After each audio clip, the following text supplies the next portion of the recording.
Hello, welcome to Enlightening.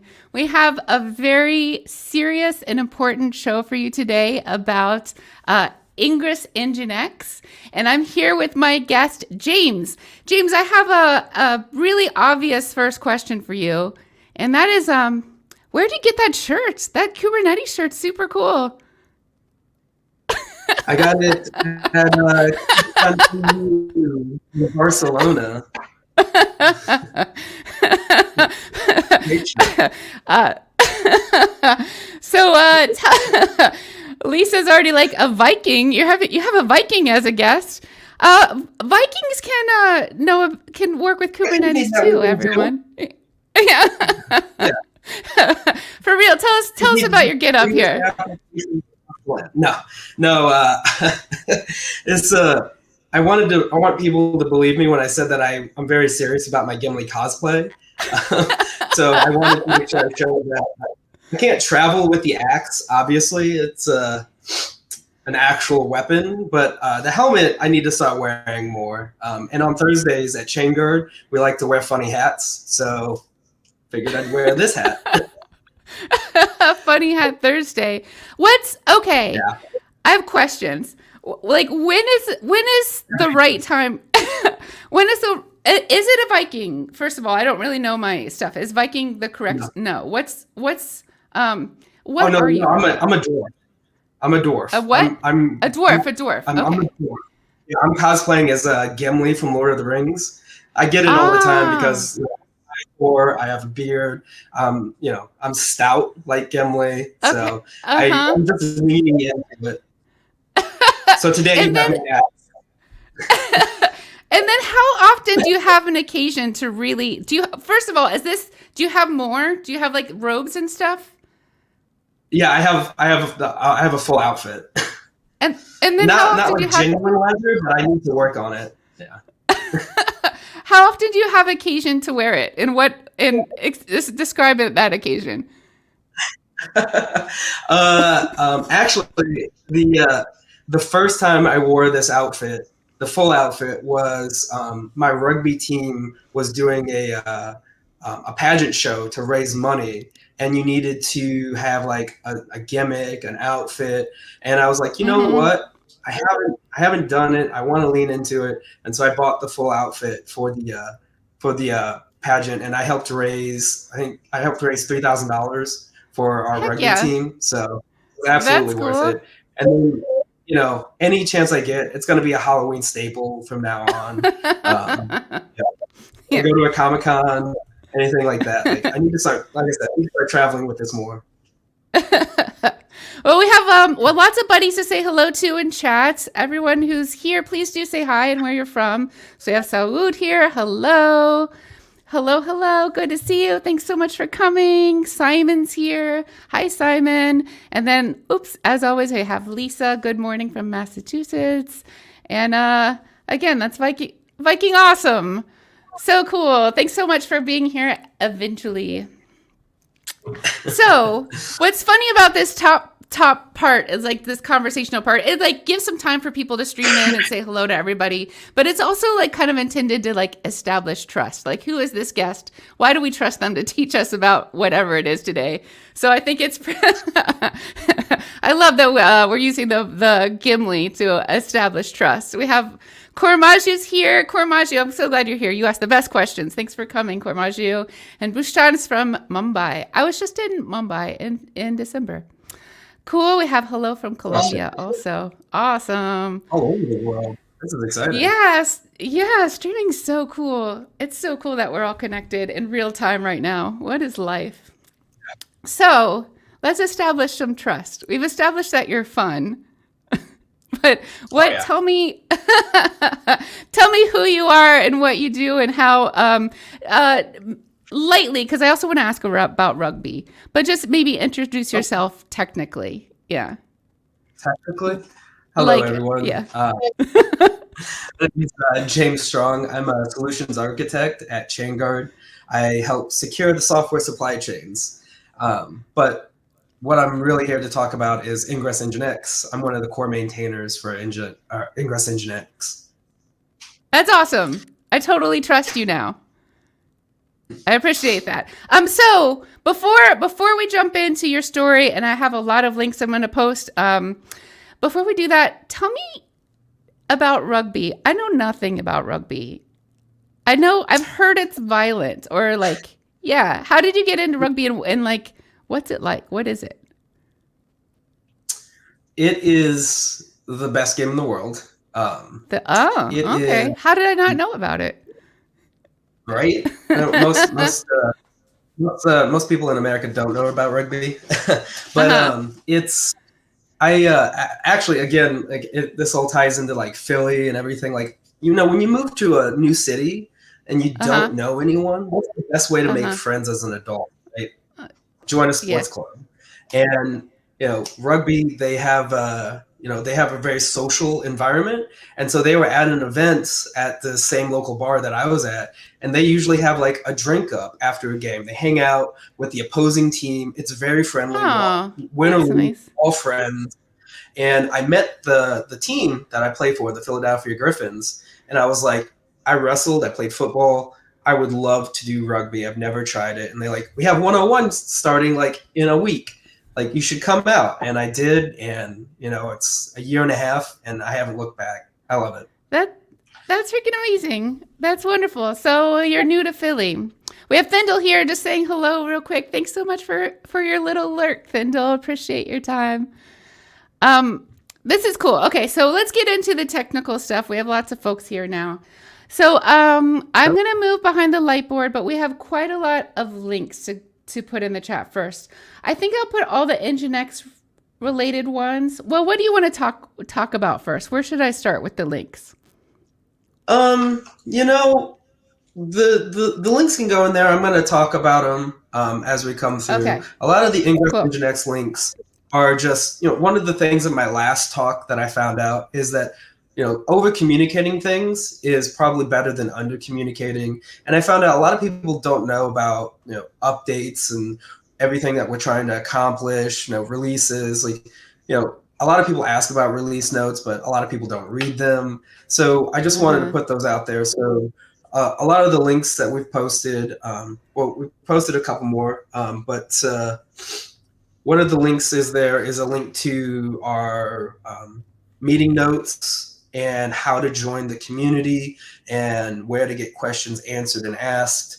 We've got a couple other things in there that I'll talk about, but Kubernetes has its own Slack channel, as most groups do nowadays. And Ingress Nginx has two channels. We have a dev user channel where I hang out a lot, where we talk about releases, we talk about things that we want to try to accomplish, issues that we're seeing, and then we have a user group in Slack where folks can ask questions and get help from the community. So those are the two Slack channels that we have that we've just posted out there. So if you have any questions or if a PR is stuck, it's usually helpful to jump into the dev channel and just ask us to take a look at it, because we're all maintainers, and I get 100 to 200 notifications in my email from GitHub, and I'm probably gonna miss it. We're all gonna miss something, so it's just helpful to get in that channel and just ask the questions. But the best way to get something looked at is to join our community meeting. So as part of the Ah. SIG networking, it's helpful to join our community meetings. That's where we triage issues, we talk about releases, and we talk about issues that folks are having. So if you have an issue with Ingress Nginx, join our community meetings, 11 Eastern, every 2 weeks. I think we have one next Thursday. But a little bit, just to recap a little bit of background. No, I can't hear you, Whitney. You're on mute. Okay. I was gonna say if I was Hey. joining, if I was looking to contribute, I would be very just like knowing you for this short stream so far, just seeing like how kind you are and like how lighthearted and fun, that would be very compelling reason. I think I would of course want to be interested in the tech of the that I'm joining, but I think I'd be more interested in like the community aspect and like getting to know people and feeling safe that if I did make a mistake or something that they're going to be kind to me. So anyway, I Whitney, think you're doing a great job with the hat. we all make mistakes, right? I learned, I think it was 2 releases ago, that we have a lot of GitOps folks who do automatic rollouts. And I Uh-huh. pushed out a breaking change on a patch release, and I broke a lot of clusters very quickly. And we're Oh. all volunteers again, and we learn. So I learned, I didn't know that folks were doing GitOps rollouts on patch releases, and it was just, I'll fix that for the next time, and we'll roll through it. So if you're there to help, you're there to volunteer, we appreciate it greatly. So no one's gonna come down on you and be difficult or yell at you. That's just not part of the community, right? And that's also probably going to be a SkinCF code of conduct violation. So we try to be really welcoming and open to anybody who's willing to help out from a code contribution or documentation. Like, there's so much documentation that we have and so many ways that we deploy. Like, we need help. So it just doesn't serve us to be, have a high bar and, be, aggressive around that. So yeah, I completely want to reiterate that, if you want to help, we're there to help you learn and to help the project. That's super cool. I want to say hi to Kumar. Hello, Kumar. Thanks so much for joining. And you're going to tell us some about your career journey to get to this place so far, yeah? Yeah, I like to think about it like, programming and networking. It's all about paths and just making sure the paths line Mm-hmm. up to get to the goal that you need. And I like to liken that to the career progression. Before you get in too much, I would love to just ask folks in chat, like, what's your experience with Ingress and Nginx? What's your experience with Ingress in general? Is there something in particular you hope to learn about the stream? So, while we're hearing about James's career story, I want to know about y'all too. And now, James, take it away. Thank you. Absolutely. I'm wondering how many people are going to join to drop PRs and ask about why they're not getting pulled. So I always joke about that in my community, like my talks, and I'm like, if you're here to talk about a PR, let's do that over a drink afterwards. But yeah, a little bit about my background. This goes all the way back to high school. I've been doing this for a little while now. I joined the CCNA Academy by the recommendation of my wrestling coach. And What when CCNA I did stand that, for, please? the What Cisco CCNA? Certified Network Associate. So Cisco Certified Okay. Networking Associate. So it's the entry level networking exam for the Cisco progression. So Okay. if you wanted to be a network engineer, people started with a CCNA. And Gotcha. I didn't look back. I wanted to be a network engineer. I wanted to get that CCIE number. That's the highest level you could attain at the time. So Cisco certified internetworking engineer, I think. So like at a time, I think they're still numbered. Like, it was prestigious to get that. Like, I wanted to be a network engineer. That's what I wanted to do. I was a network engineer at my university. I had my CCNA before one of the actual network engineers. I mean, he wasn't happy about that, but it's like, that's what I wanted to do. That's what I wanted to be.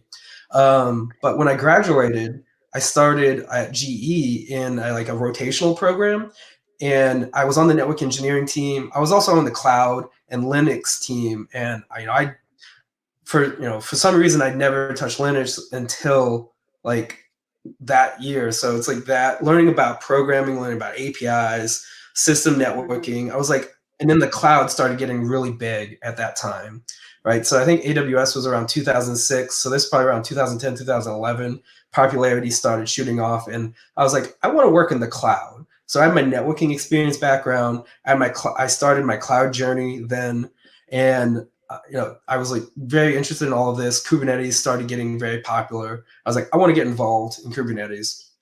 So I started learning about that. And, the networking experience became very helpful, as we'll see, and as probably most of the speakers here know, that networking can get very complex in Kubernetes. So it's really helpful to understand the OSI model, IP addresses, NATing, and all of that stuff.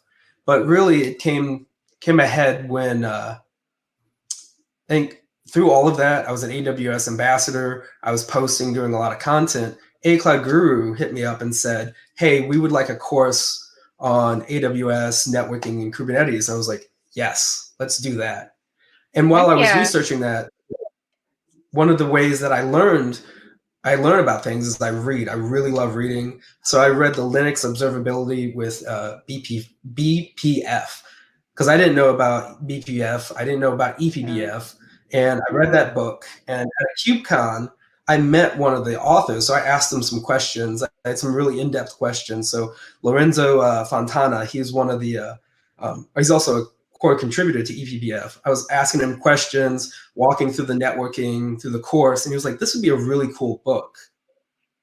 So he got me in contact with O'Reilly. I wrote the book on networking and Kubernetes. And after I finished that book, I was like, what's the next thing I can do to help the community, to help learn about networking? And I've got to give it up to Pop. He's our sales guy now, but Pop, I asked him, he's a big community member. He ran the CNCF, I think it's CNCF TV, I can't remember, the Popcast. I was like, what can I do to help the community more? And he pointed me to Ingress Nginx. He's like, they need maintainers, they need help. I was like, I've never maintained an open source project. And I was just terrified. But again, like I said, the community was very opening. They were very welcoming for the help. And I've been doing that for the past, I think, 2 years now. And it's been really helpful. So sorry, that was a lot of a lead up to like understanding like where I came from and like my interest in networking and cloud and Kubernetes, but it all culminated to this conversation right now with my axe. It's amazing how life does that. These different things you're learning and doing that don't seem related at all come together to make something that you just never could have guessed. My degree's in photography. I was a professional photographer for 10 years. And then now that I'm doing streaming stuff and have a studio, that's all coming into play. I hear an echo. Do you hear the echo? I do not hear an echo. Okay. Well, then we're not going to worry about it.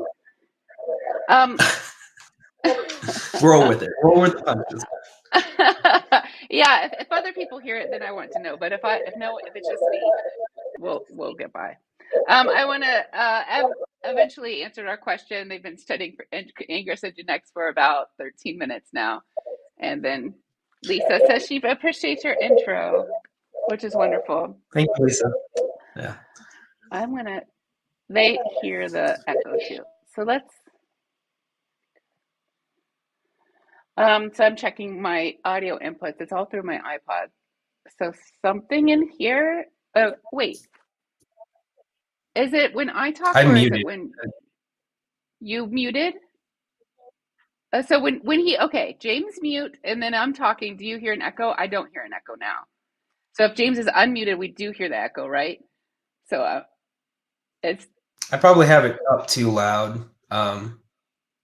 Okay. I don't hear it anymore. So whatever happened, folks. It's great.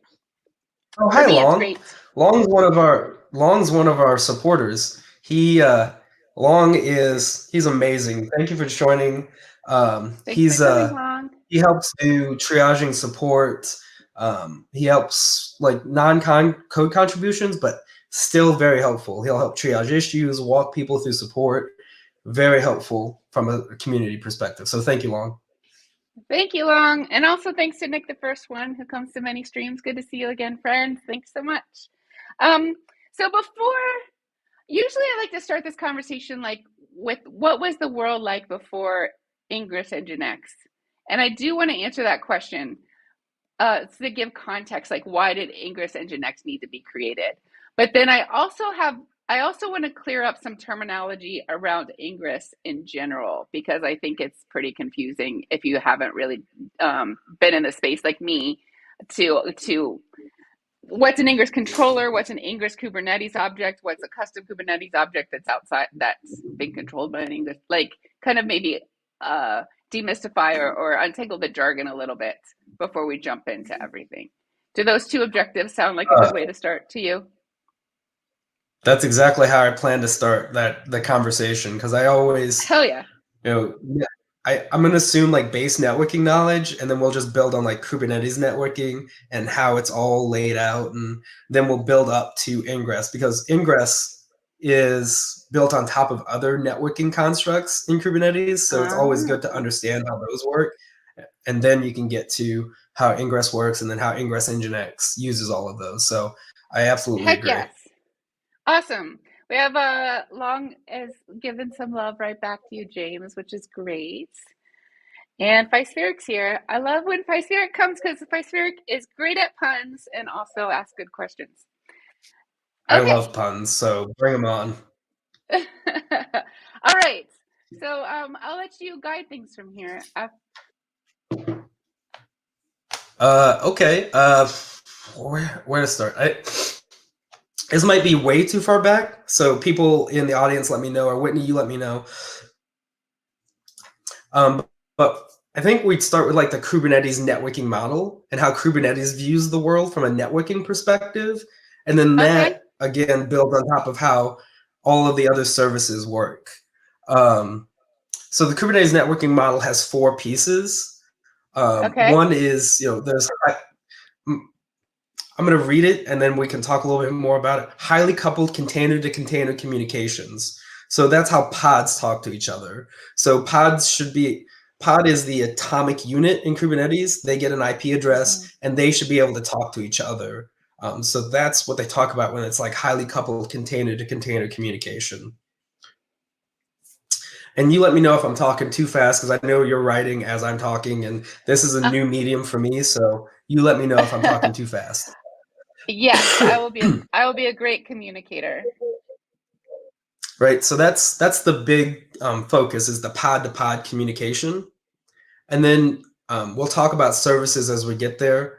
Networking from that perspective is pods to services. So how do we tie pods together of like applications? So Kubernetes, it's a distributed application, right? If I want to run 1,000 instances of something, but how do I tie those together? We tie those together with services. So that pod to service communication is one of the next pieces of the Kubernetes networking model.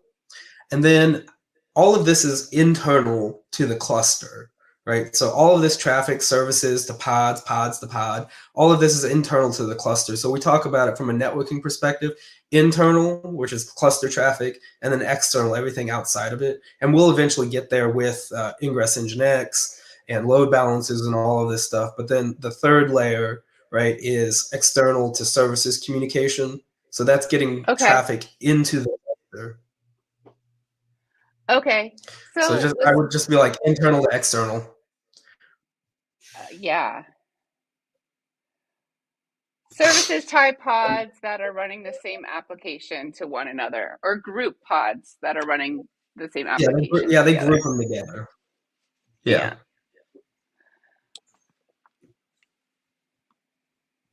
That's probably the best way to view that, is the grouping.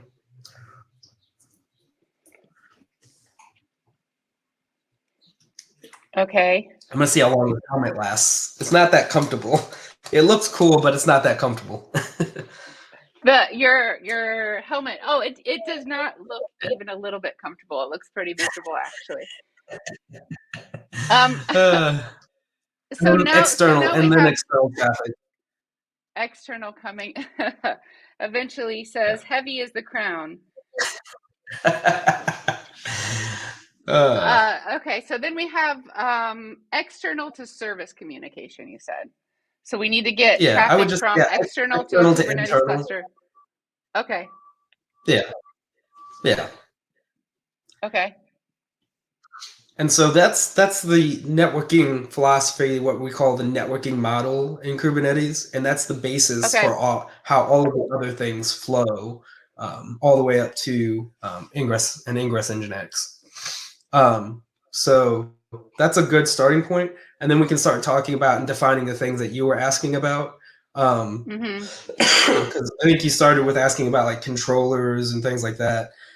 So most folks who are using Kubernetes understand like the pods run on hosts, and hosts are run all of that. So we have the pods running on hosts. But from a networking perspective, how do we get the networking configured? How does the pod get an IP address? And Kubernetes is big on yes, When you say a pod's running on a host, do you mean the machine, the computer it's running on? That's the yeah, host? yeah, the Okay. machine that's um, running the kubelet, because the kubelet's managing everything on a host. So if I say I Okay. want 10 pods, Kubernetes will go and distribute those 10 pods to a host and get them running. But as we said, Kubernetes is a very distributed system. There's lots of software Uh-huh. that's involved. So it's not Uh-huh. just one monolith. I mean, the API can be seen as that, but there's still lots of other pieces. And one of those pieces Yeah. that's very important is the container networking interface. That's the piece of software that's responsible for setting up all of the setting up the networking on a host for when a pod starts to run. So that's the one that's responsible for the pod to pod pieces, and also Okay. the services. So I would say like the container network interface is another really good place to start from that conversation perspective. So you said there are four parts to the Kubernetes networking model. Is the container networking interface the Um, fourth part? yeah, the first one is tied to both of them. So it's like highly coupled container to container communication. So Uh-huh.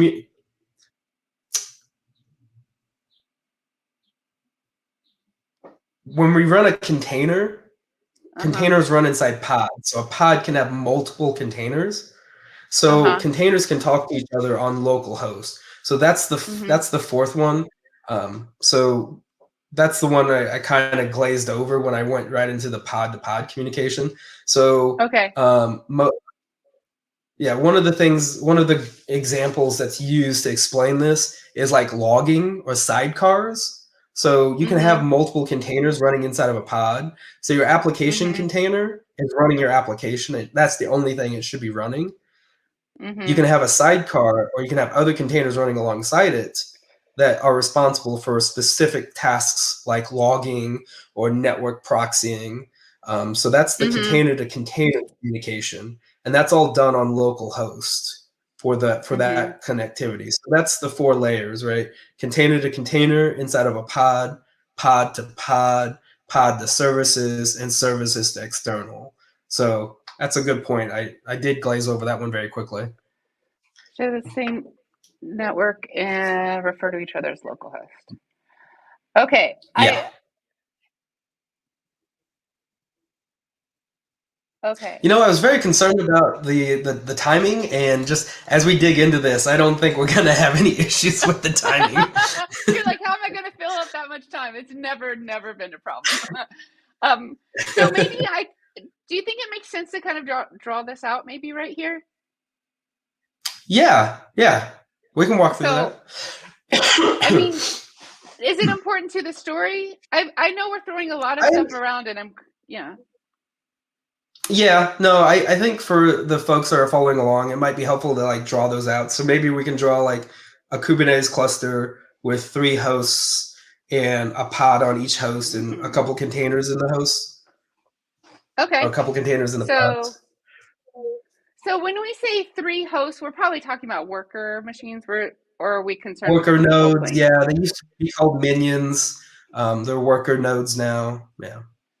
Okay. So yeah, I would say So 3 worker nodes, a okay. VM, EC2 instances, things like that. Um, I forget what I think they're called worker groups in EKS on AWS. So you can have multiple nodes. Yeah, you got it. Okay. And then yeah, Do you know what's funny is so I'm like a very new learner. Well, relatively now. I've gotten a lot of one-on-one sessions from experts, so I can't I'm not a beginner. But like when I was first starting, one of the really hard things for me was I didn't understand that a node was the same thing as a VM, was the same thing as a box, was the same thing as a machine, was the same thing. It's just yeah, all just a computer. And so it's hilarious to me that you're introducing the word host in here. Like there's another word it's for a it new that I one, didn't right? even know. Yeah. It gets even more confusing when you start talking Uh-huh. about like software like Kind, where they're running Kubernetes in Docker. And so you can have Uh-huh. Kubernetes running on Docker on your hosts when they're just via the hosts are now containers, and it gets so confusing very quickly. So Do you yeah, want to represent kubelet? Do you think that's important? yeah, we can do like a small k. Okay. A little I'm gonna write kubelet Little k. because K is for Kubernetes too, and then kubelet. Yeah. Okay, so And each oh one yeah, has and a the small kubelet, k I right? think is like k native. So let's not do that then. All right, and then we're just doing one pod on each of our hosts. I guess I'll make it green. Hmm. And then each pod is going to have 2 containers. Yeah, that's fair. And then in our hypothetical example, these pods are all running the same application. Yes. Okay, cool.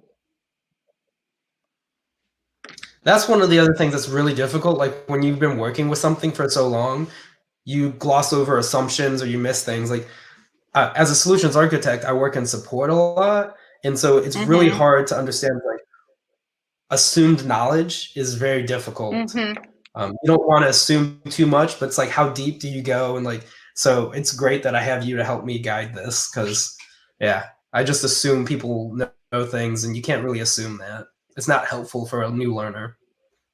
Yeah. And this, yeah, it's a lot of words. So, and for me, I'm a visual person. So now I have the situation that we kind of described. So maybe we'll talk Yep, about these network models in so when we're talking about, we are putting one pod, like if there are 3 machines in our cluster and we're putting one pod per machine, it's very possible that 2 pods could be on this machine and 1 pod could be on that machine, or pods are absolutely. ephemeral. So they might go down from this machine, but then pop up on this other machine. So that's maybe an Yep, important thing to just note verbally. So then when we're yeah, talking about highly coupled container to container communications, that one's like different containers running the yeah. The same pink and application yellow are in different talking to each pods. other. Yeah, So yeah. so I have 4 colors and there are 4 things. So let's say we'll represent this one in orange. So these pods are connected to each other through this way, right? Uh, And then also they're all connected to each other, right? Yeah, they are. That is one of the principles of Kubernetes. Is that the Kubernetes networking model is that all of those pods should be able to communicate to each other with their IP addresses. Oh. So yeah.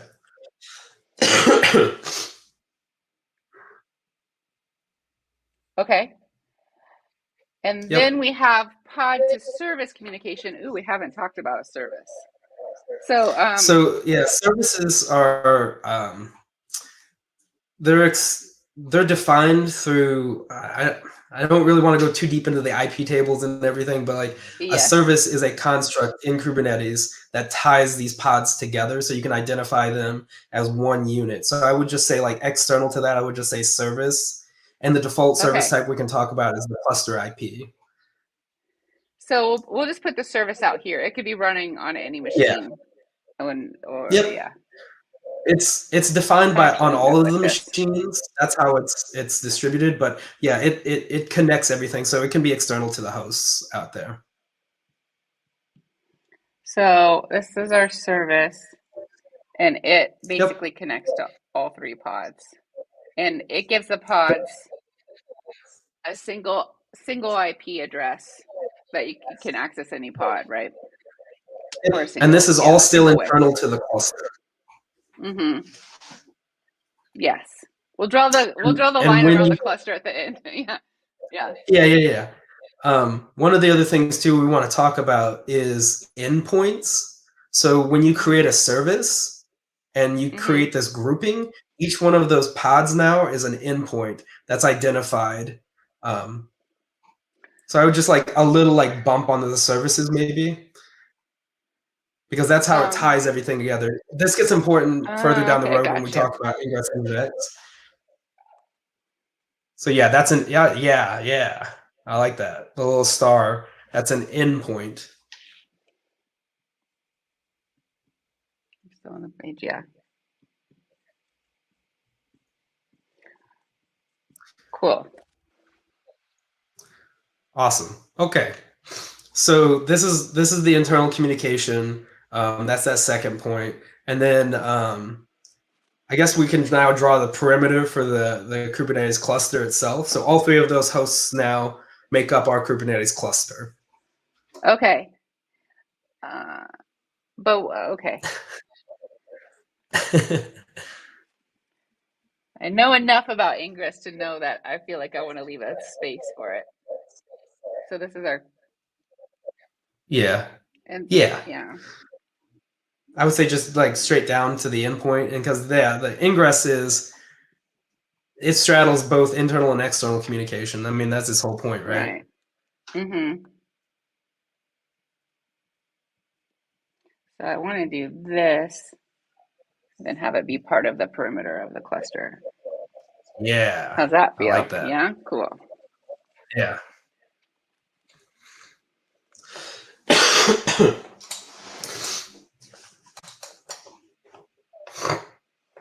Excuse me. Sorry, folks. So yeah. External to internal communication happens through the ingress. We haven't used it. That's what. Yeah, that's one way that it happens. Yes. One way that it happens. Ooh, enticing. One way that it happens. Like I said, like as we talk about it, it gets more and more complex. So it's always helpful to like draw it out. Yeah. Awesome. So we've defined that. We've defined all of that. We won't. Node ports will get confusing, but I think this gives us like the perimeter around the clusters where the communication happens, and so all of these are all objects in the Kubernetes resource model. This is how we define the Kubernetes networking model. So this is like theory into practice, and now we can talk a little bit about that. And one of the things I did talk about, I wanted to, if we could just draw like an arrow between the pods and the kubelet, like the CNI, because the CNI is very important for defining the networking on hosts. Yeah. Okay. I'm off in my own little world. I'm making my own little key. Okay, so we want to talk about how the pod and the kubelet talks to each other. Blue is probably the best for that. And that's the CNI. Yeah. So a CNI, again, is a separate piece of software. When the kubelet gets the request to start up a pod, it asks the CNI for an IP address. It creates all of the networking interfaces. And then it does a whole bunch of other things too, depending on which CNI that you have, right? There's tons of them out there. There's Cilium, there's Calico, and each of the clouds even have their own CNI, and you can use CNIs together. So again, it just explodes in complexity and then what you want to do. So yeah. Cloud networking interface, right? Yep. Cool. It's its own separate project, has its own spec, all of that. And then I would like to capture on the board, like you said so many things, but maybe like either a succinct definition, or I can bullet point all the different things that you said, whatever you think is more important to the story. Okay. Around what a CNI is? Yeah. It is responsible for the networking, for the pod networking on a host.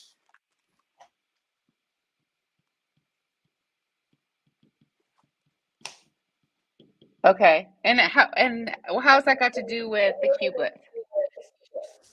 The kubelet talks to it and says, give me an IP address. I have a pod that I'm spinning up. Give me an IP address, create the port, and it does all of the work. So again, Kubernetes is very big on specific software doing specific things, and then having interfaces between them. So the interface between the kubelet and the networking is the CNI. The kubelet and the networking, not the kubelet and the pod, but the kubelet and the networking. Yeah, the networking for a pod.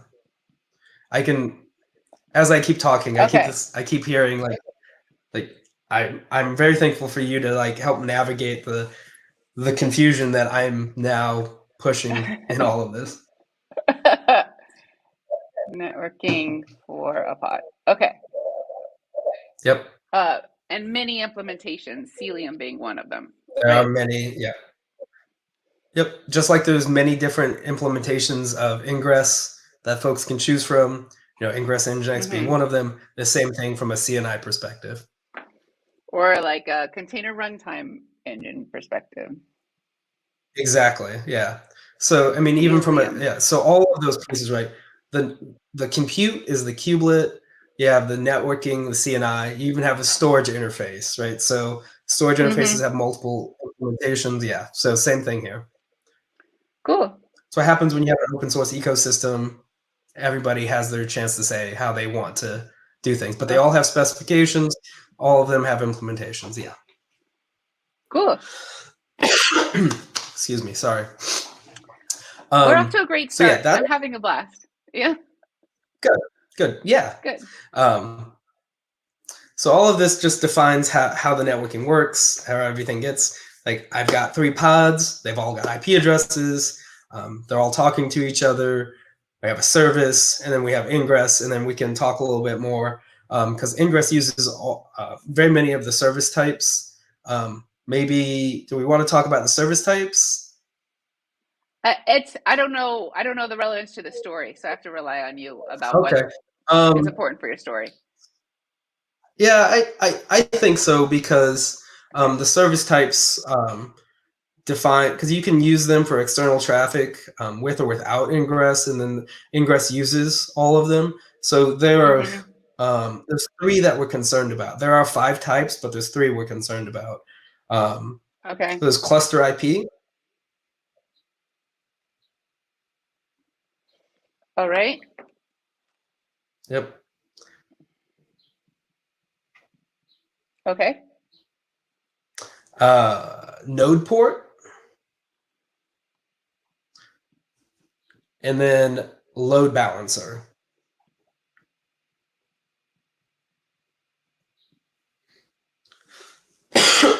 Excuse me. So all of those will be used. We got a question. It looks like, I think that's from YouTube. Is it the CNI's job to connect any new pod to existing Kubernetes networking? Yes, that's the part that we were talking about. So the CNI will provision the IP address from the pool. It'll create the networking interfaces on the hosts. It does all of the mapping for it. So yes, the CNI is responsible for connecting it to the Kubernetes network. Thanks for that great question, Drew. Yeah. Oh, we have another question. Why does Ingress Nginx choose annotations-based implementations that are close to 119 annotations? Jumping right into it because I was going to talk about that. To answer the question quickly before we get to that, I don't know why we chose the annotation-based approach, but it does make it highly configurable. So anytime you want to make a change or add different behavior, you'll use an annotation. And like he said, there are 119 of them, and we'll talk about that when we get to the Ingress Nginx piece. But yeah, it's a lot. It's also a lot to maintain, and it's one of my talking points too that I want to discuss. So thank you for that, Kumar. Thanks, Kumar. Good question. So cluster IP, when we talk about that, that's the default type if you don't specify one, and that gives you that service IP address. So you can, inside the cluster, you can use that IP to talk to all of them. So service-to-service communication will use that IP address to communicate with each other. Node port is an interesting one because that's when we first start talking about external traffic. So when I want to deploy a service that's of node port type, what it does on the host, it will provision a high-level port. So say my application's running on port 80, not every application can run port 80. When I provision a node port, it's going to do a level 30,000. So it allows me to the IP address of the host from 30,000 pod IP 8. Because remember, pod IP is internal to the cluster. So I can't talk directly to a pod IP external to the cluster. So I can provision a node port service, and I can hit that host IP address at port 30,000, and that service will do the mapping to the pod IP address on port 80 for me. So that's why when you provision a node port service, it will provision port 30,000 on every host, and I can hit the IP address of the host at that port on that service. So on our 3 different machines here, the IP of the machine at port 30,000 would be how you would hit that pod or that container in that pod, if you had a node port service. How can you help me with that? I'm echoing again on your side. If I don't know what you did before to make it stop, but I can hear the echo again. Can you turn me down or do it? Yeah. And then question. What's a quick synopsis of what a node port does that I could write here? Host to pod mapping. Host to pod. Great. We have a question in chat right now. We have an Nginx question in chat.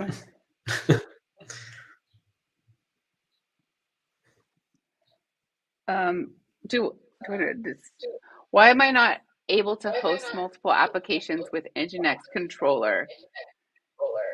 And then example, I'm getting the first login pages from there. I'm getting an error. Where would be this? Maybe this medium, and this isn't quite the time because this is going to involve some more advanced troubleshooting. Where would be a good place for them to ask this question? Thank you for your question. In the user Slack channel we talked about. Okay, so in the Kubernetes Slack, in the Kubernetes Slack workspace, there's a Ingress Nginx user channel. That would be a great place to put this question. But thank you for asking your question and participating. We're glad you're here, friends. So I can hear myself on your side, James. No, I can't see anymore, but maybe you just muted. Okay, so we have cluster IP, we have node port, and the third one you said was load balancer.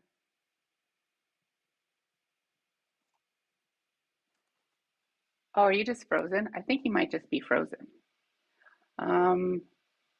No, you're not. Okay. I was playing around with the settings. Gotcha. That seems better. That's better.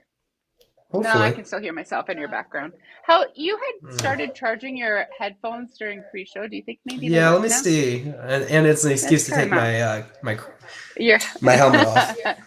Yeah.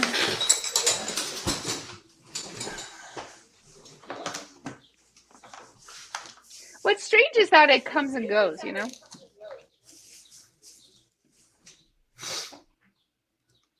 Boris thinks that maybe you have your mic connected to one device and speakers to another one. But we're trying the headphones. That should get her done.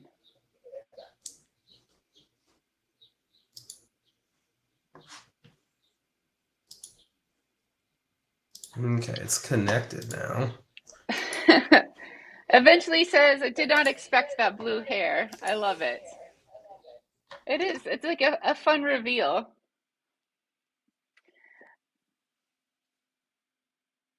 So one thing I didn't understand while he's doing that about Ingress, and maybe still I'm wrapping my head around, is I learned. Ooh, now it's bad. I almost don't want to speak. I almost don't want to speak to hear my own voice.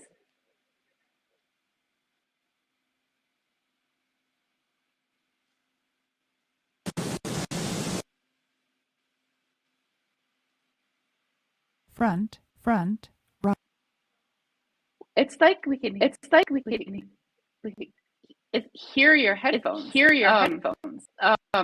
Maybe you have your headphones set as the microphone instead of the speaker. There we go.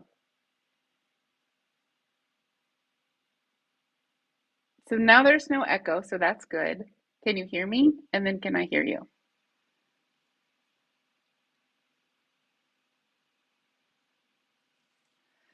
I'm going to keep talking. So I learned Ingress is kind of a big beast, and when I would try to look it up on like Kubernetes docs, I would see so many different implementations of Ingress, and I was confused by why there are so many and why some of them are project managed and some are not. I was confused by why some say Envoy and some say Gateway, and some there are like multiple Envoy ones, multiple Gateway ones, multiple Nginx ones, Nginx. And then I understood a Kubernetes Ingress object, and I understood you needed an Ingress implementation. But what I learned from the Emissary Ingress episode is that Ingress is that implementation. This is hard to listen to.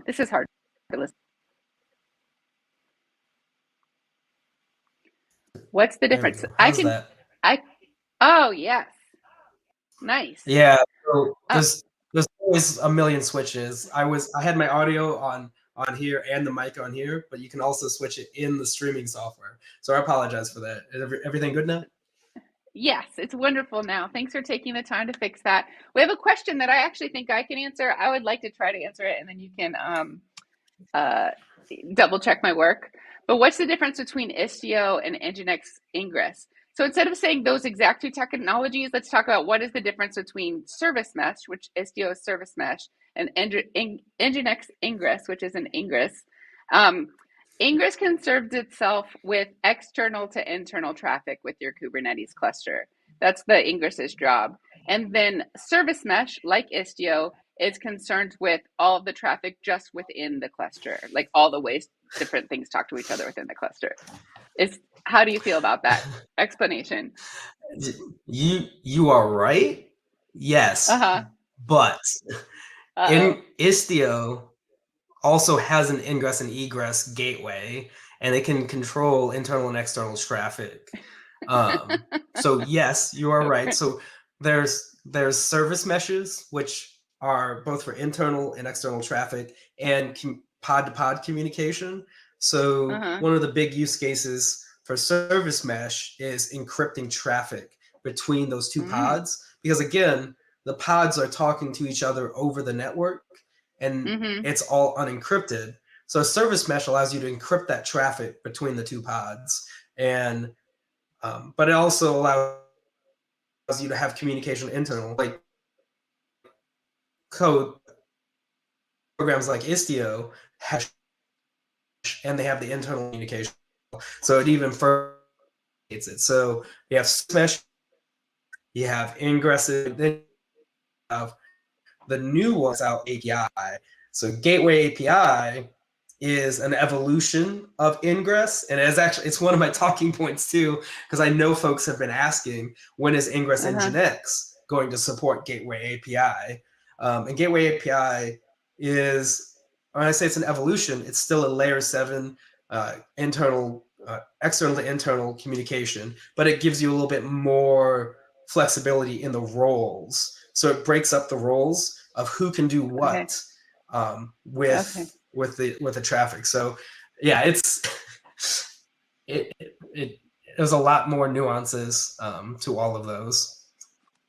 We have a lot of supportive comments from the chat. One is eventually said it's like international versus domestic travel in terms of service mesh versus Ingress. And then live coding is like classic sound issues, very common. And then also you were breaking up a little bit, like it sounded just like audio static, but you seem to be fine now. But being very supportive, thank you, live coding.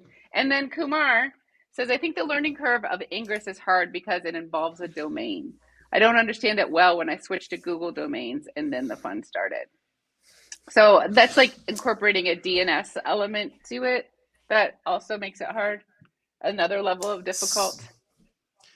So I was eventually going to get there too because we're more working up to Ingress. Like Ingress is a Uh-huh. layer 7, and so it has a host aspect. So Ingress allows you to have one load balancer for the entire cluster, but you have to Oh. differentiate the traffic, and you do that by setting the host. So I can have all of my hosts for I can have 10 different domains mapped to the same load balancer for Ingress, and then I have to route that traffic, and we do that routing Uh-huh. based off of the host and then the path.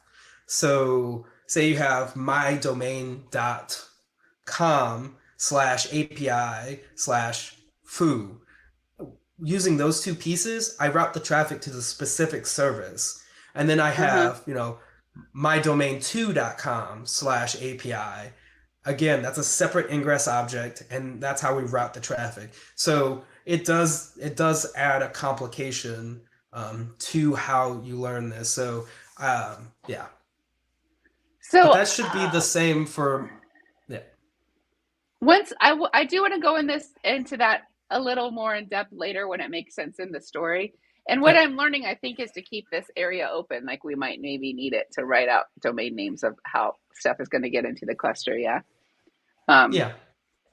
cool. So we were just before all the audio issues, we were talking about load balancer Yep. service type. And is it related to the load balancer you were just talking about? Yes. So Okay. the third service is a load balancer that's important for Ingress, is that it will provision an external load balancer. So like I used to be an AWS Mm. ambassador. I still do a lot of AWS work. So I'm going to use the AWS reference, but it works across all of the clouds. So when you provision a load balancer service, it provisions an external load balancer in AWS. So Ah. it'll do all the different types. And then it maps. So this is where the mapping all comes into place and where everything's taken care of for you from a networking perspective. So I'm going to provision a load balancer service. It also provisions the node ports for you. So if you think of these as a hierarchy, Mm-hmm. it's going to provision the node ports for you for the service to service communication, and then the load balancer is now your external entry point, and it talks to all of those node ports running those services. That is very helpful. Yep. I So like knew it's these all service starting to types build. before. Yeah, yeah. And I didn't know that load balancer provisions node ports for you, so that really helps solidify my mental model. We have a question from Sravan. Is there a document or something which can be used to select which annotations are to be added when I create a new English rule? If you send it to me, James, in private chat, I can put it into the chat for the show. Yep. We have a whole page that maps all of them out in our documentation. All right.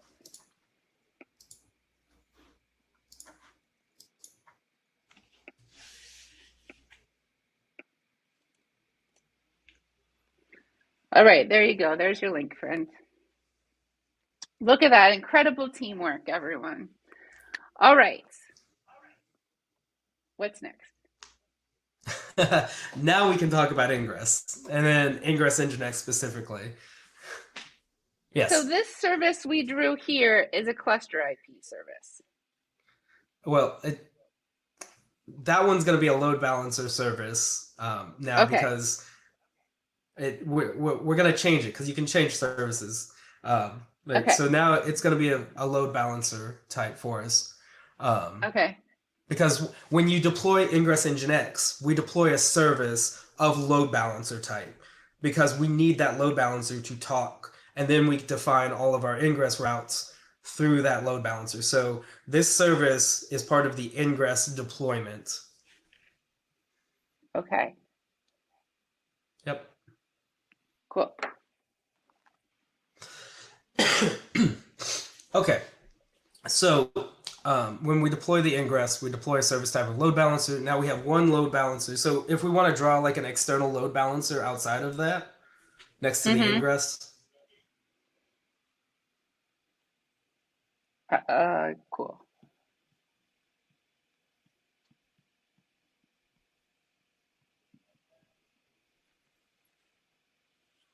Yeah. Excellent.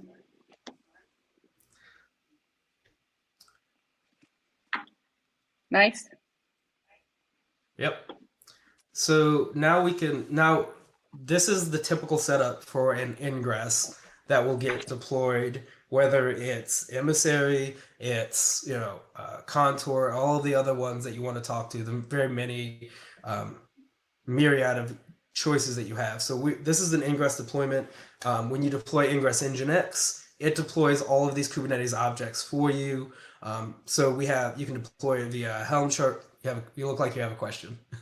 I do. When you say all of the objects, you mean the load balancer, which then makes the node ports? Yep. But then And it's then, not nothing. It doesn't deploy the pods.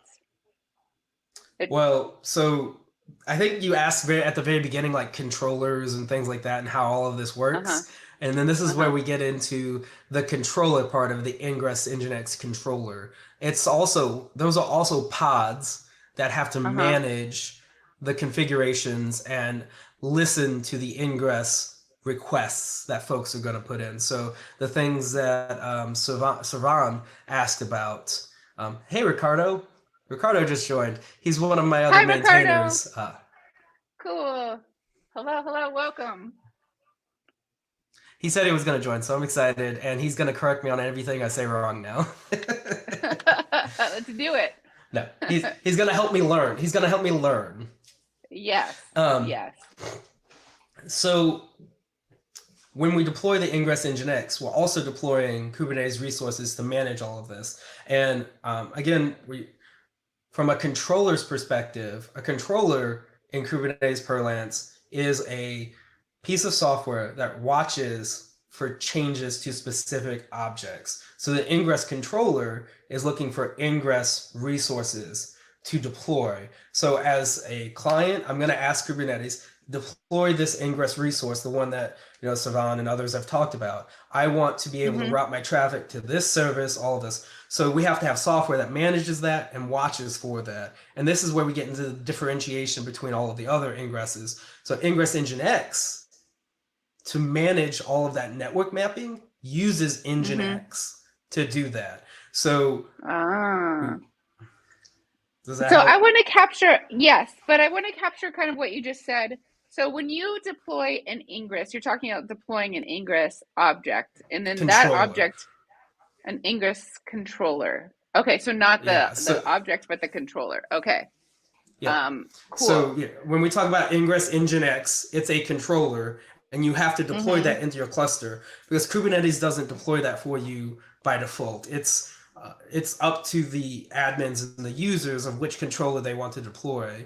So when you deploy an ingress controller, it also deploys all of the resources to manage ingress objects. So again, like I said, we're building up to Ingress Nginx. This is great.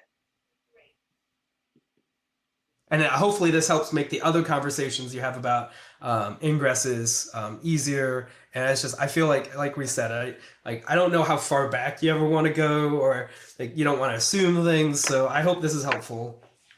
This is very helpful to me. I hope it's helpful for everyone else out there too. So, and then when we say the resources to manage ingress objects, so we're including like an ingress object, and then we're including a load balancer Kubernetes service, and then we're including an external load balancer. Is that true? So that's all. So there's what do we mean when we say all of the resources? Yeah. All of the resources. So Ingress controller is a pod. It's a piece of software. So pods have to get deployed to namespaces. They have to have, for Ingress Nginx, it has to have a config map. There's RBAC for it. So all of the Kubernetes resources to run a Ingress Nginx. That's what I talk about when I say all of the resources. Okay, cool. Great. And this is going to help start to understand like some of the complexity when I get into the specifics around how we manage Ingress Nginx and all of the software that's involved. So there are, I think I think there's about, I'm going to be wrong with the number, I already know, but about 20 or so resources that our Helm chart manages. So it's the RBAC, it's the config maps, it's the actual deployment of the ingress controller. All of this is So when I talk about the Kubernetes resources. cool. So it's basically anything. Anytime you would install any Kubernetes add-on, you're deploying these types of resources. So it's the same Yep. thing as that. Okay. Yes. Because it's Okay. all again, it's all software in Kubernetes to manage other Kubernetes things. As the saying goes, it's turtles all the way down, right? Turtles all the way down. Yeah. All right. And then we have what we talked about with ingress objects.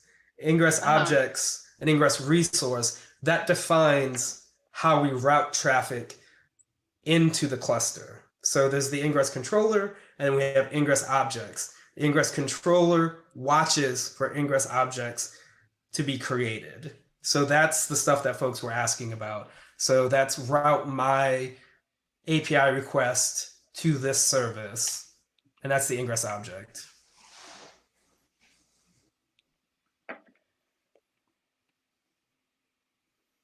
Okay.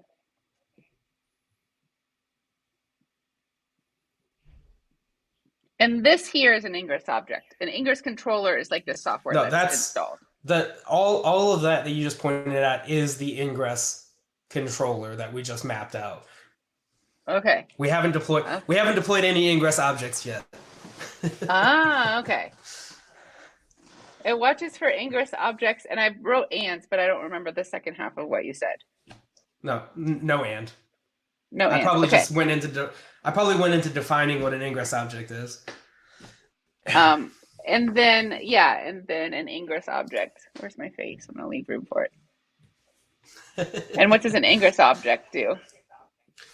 So that's the mapping. So I have, like we've talked about at the very beginning, I have 3 pods running my application, and I want to get traffic into it.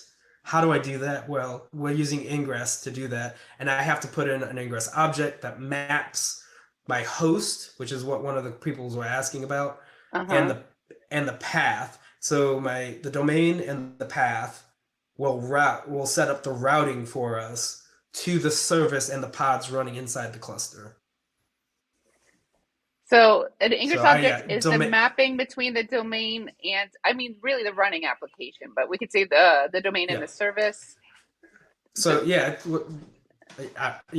you need the host mapping, so you need the domain, and so like that little slash. So you could have 2 versions of your API. So you could have my domain /foo, and then foo1. Those can be 2 separate services running inside your cluster, and you can define all of those in an ingress object. I want to come up with we're going to call our domain Viking. So we have like a Viking.com, like /helmet. Or should it be dwarf to be more true to what you? Yeah. Well, we could have a separate ingress object too. That's like Gimli.com. Okay. Because that's a separate. That's a Gimli? separate. GIMLI. Gimli.com. So if it's okay. And then this is our ingress object, but it's actually running in the Kubernetes cluster. So those are 2 ingress objects. Those are 2 separate ones. So it's yes. Yeah.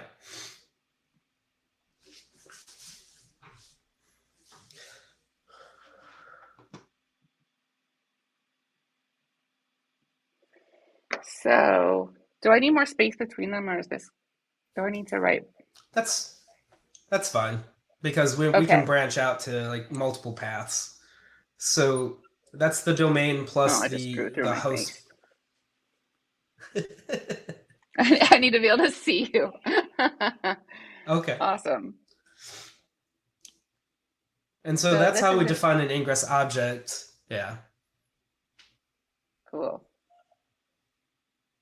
So we've got 2 ingress objects. So So that's the first part of the mapping is the host and the domain, the host path and the domain. And then we need to tell, as part of the ingress object, what application to route those to. And that's the services piece. So you need the three pieces. You need the services, the host, and the path. And then inside the services, you need the port that the application service is running on. So that's the other piece. So in your ingress object, you define service, host, and path, Yep. right? Yes. And that was part of the question that we were being asked about earlier.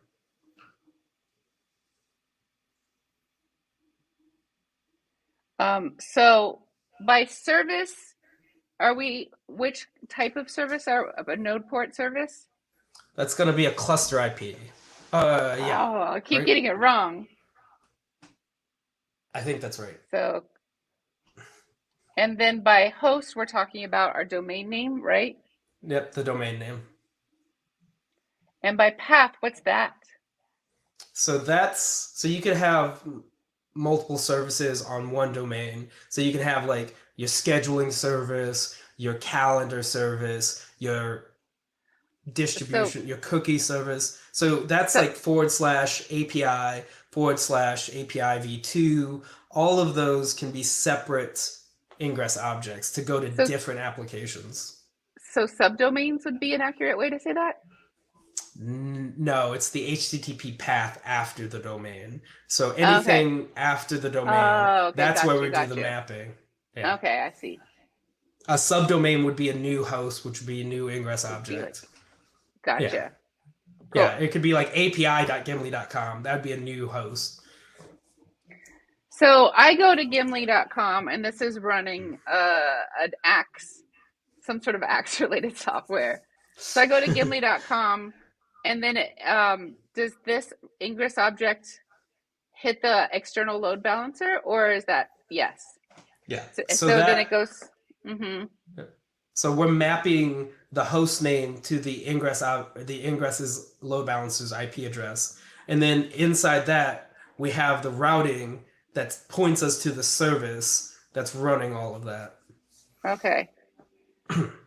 And then the service gets it through to the running application. Yep.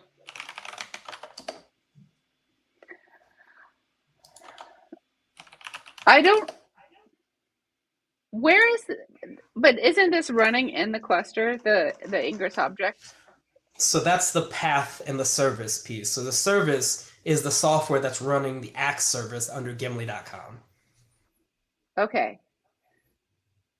So so maybe there's several ingress objects that each. I'm concerned about the cluster boundary and when does it get in the cluster and how. If this is our ingress object. Yep, our ingress object has to have a service running. So the ingress controller has its own service. Every ingress object has to have its own service to define that software. So that's how we get the mapping to your running software in the cluster. It has to have a service. That's how we do that. Cool. Awesome. So now that we've got the ingress object, which is the best to use, I'm going to be biased and say Ingress Nginx. So far it's been great here. There's also an enlightening episode about emissary ingress, and we're going to do Contour tomorrow. So we're doing all the CNCF ingress projects as enlightening episodes. But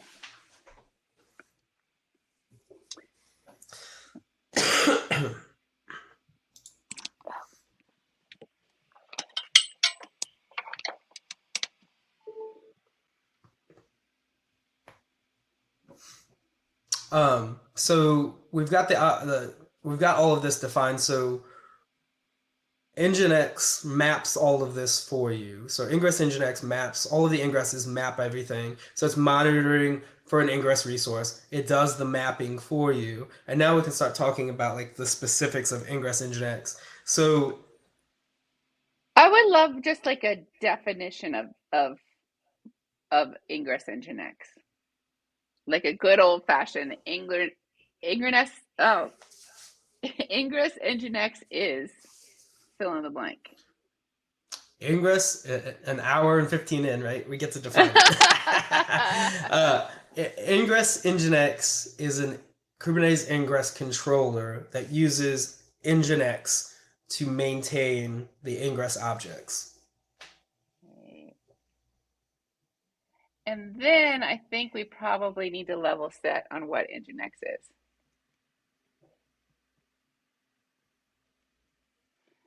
That uses Nginx to do what to custom resource objects? To maintain the Ingress objects. Uh-huh. Or configure might be a better word. What, maintain and configure? Yeah, it does both. Yeah. Ricardo put in a point that I was going to talk about. It's a very nuanced point with Ingress Nginx.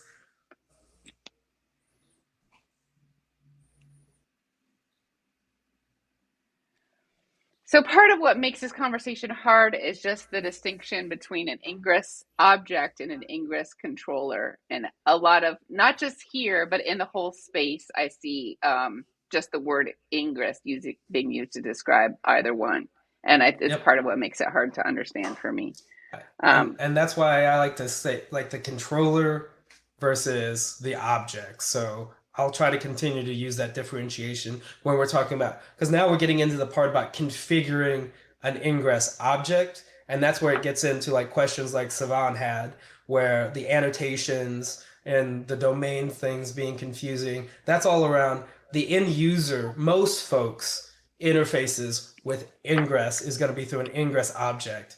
The Kubernetes cluster admin or another team, an SRE, DevOps team are probably going to be managing the deployment of a Kubernetes cluster along with all of the other bits. And one of those bits is the Ingress controller. So everyone's interaction with Ingress for the most part is going to be the Ingress object.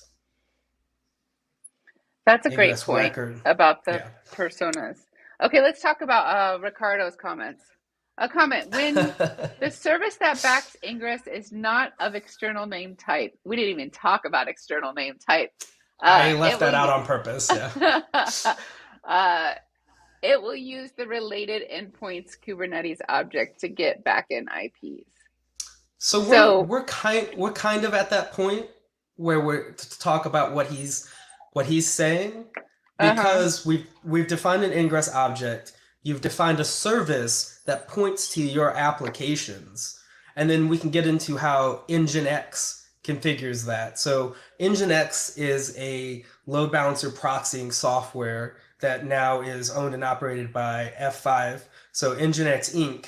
is the open source software for that. So maybe worth writing here not to be confused with Nginx Inc. Ingress. Yes, I think I have it saved in my notes to send you. We get this question a lot. What's the difference between the two? There are varying differences, and we have it outlined. We have it outlined in an issue. So that's why when I say Ingress Nginx, that we just literally just updated all the documentation to make sure that it matches with the naming. So Ingress Nginx, and then there's the Nginx Ingress controller. And that's the F5 Nginx Inc. Ingress controller.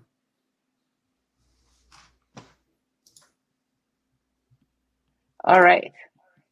See, I think when you were having your technical difficulty, I was talking about my experience trying to figure out what Ingress was and going to the Ingress controller page in the Kubernetes documents and seeing like all kinds of words I didn't know and lots of things repeated. And this is, just an example of why I felt overwhelming.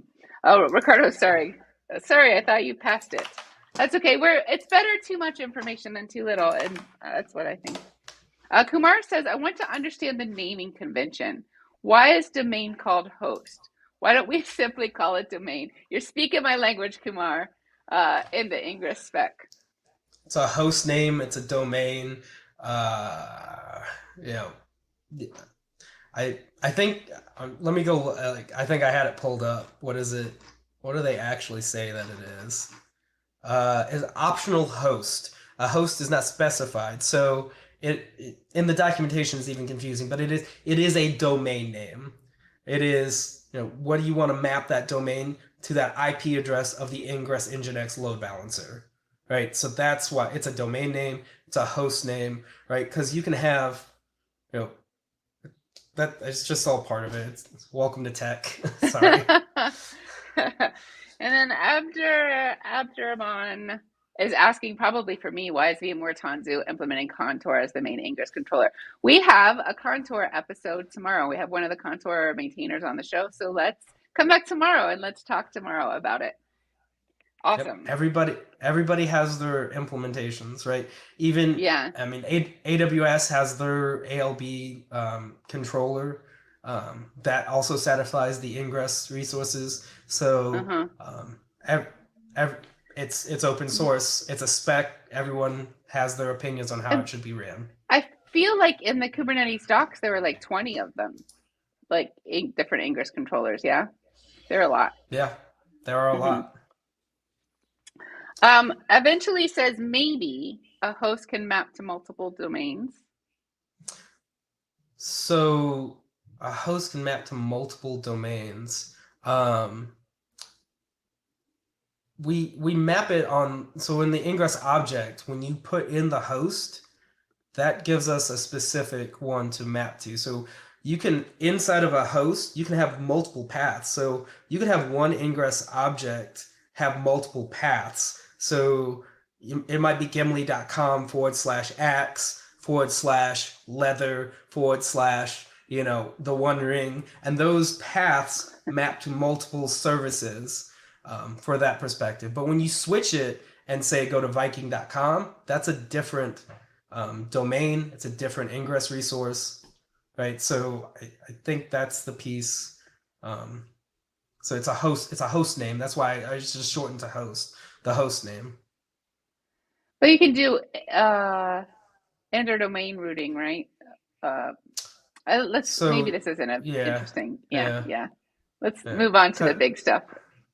Yeah, because okay. So with Ingress Nginx, we use Nginx. So what we're doing, right? So Ingress controller is watching for Ingress resources, Ingress objects to create that. So when we get that Ingress object, we create the Nginx config. So there are two pieces of software running inside our pod.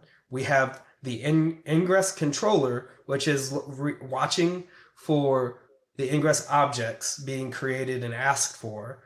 We take the Ingress object and create an Nginx config and pass that config to Nginx.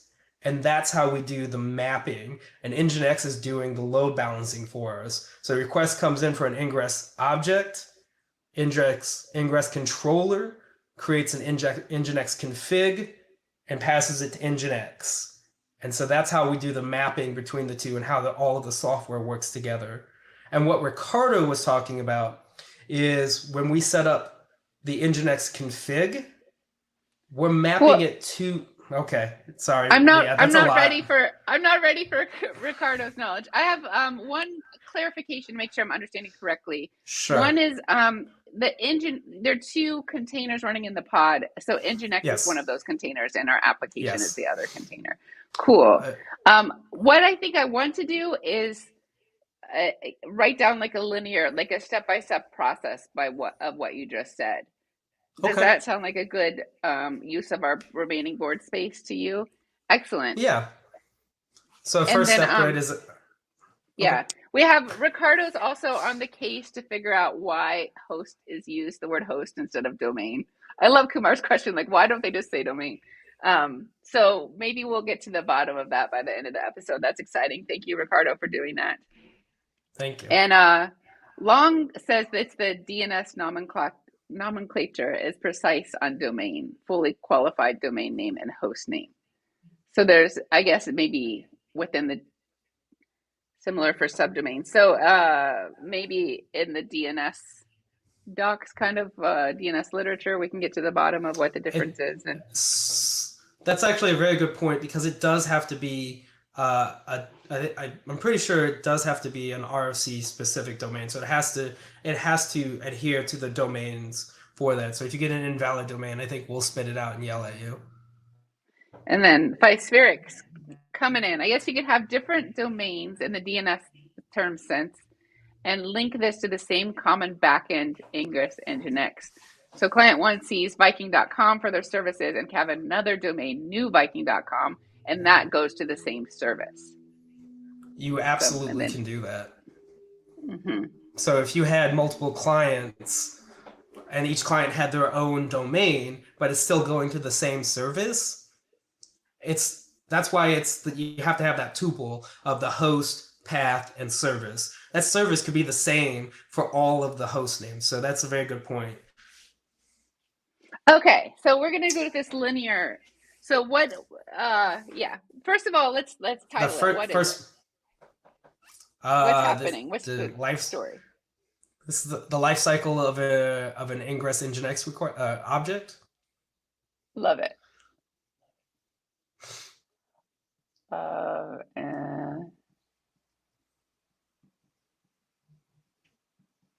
Object. Yeah. Cool. Okay. Step 1. User requests new ingress object. So just new ingress object. And that's where they define these 3 things, right? Yep. New ingress, just ingress object. Yep. And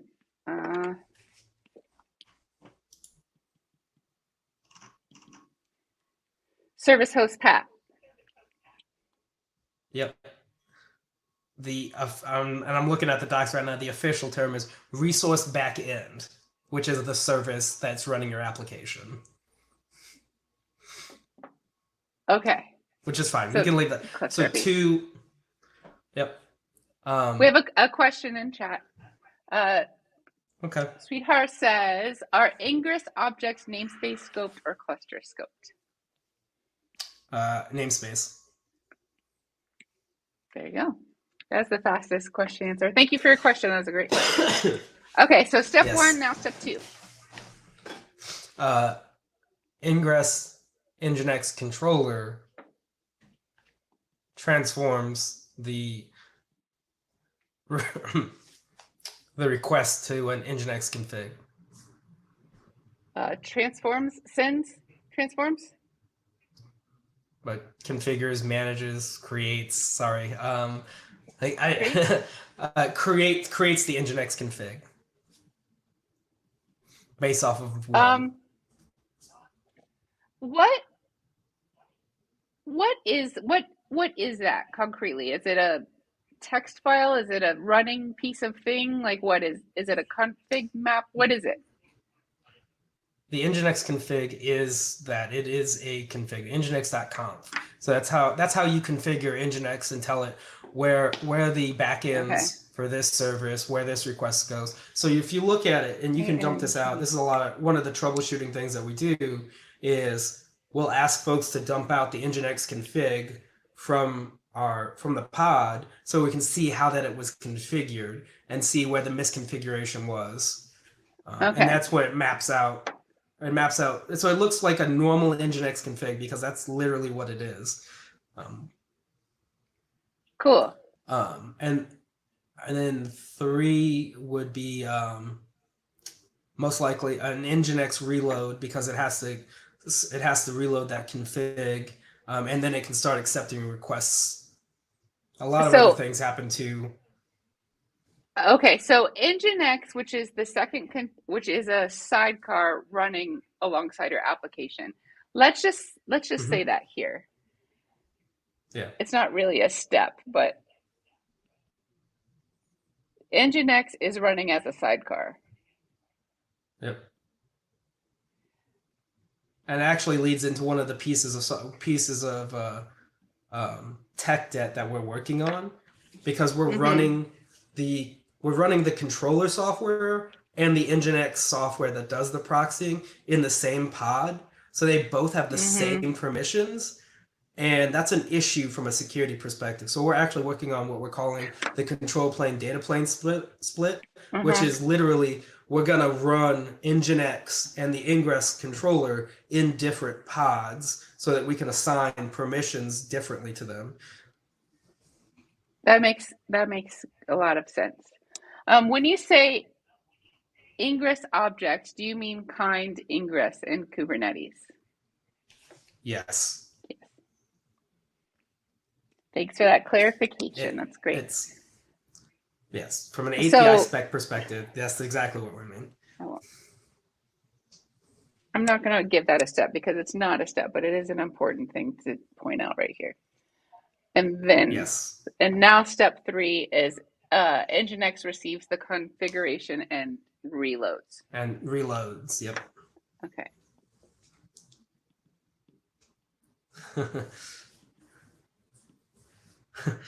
What did you miss, Lewis? You missed Lewis. You're gonna just have to watch the recording or schedule a meeting with me.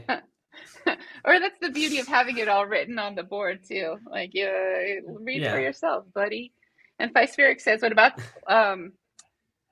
Was about to ask if you're splitting the control and data plane. I guess that's your Yep. about your separation of concerns that I honestly tuned out a little bit because I Yes. was thinking about what I'm doing here. Nginx It's receives yeah. config and restarts. Yep. And Okay. then it's ready to and then you can receive the traffic and everything starts flowing.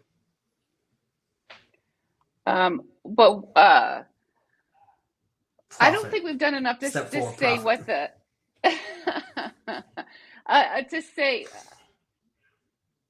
to say the goal and that goal is achieved. Like the Ingress Nginx object is created to get traffic from a domain name to an application, right? Yes. Yes. Mm,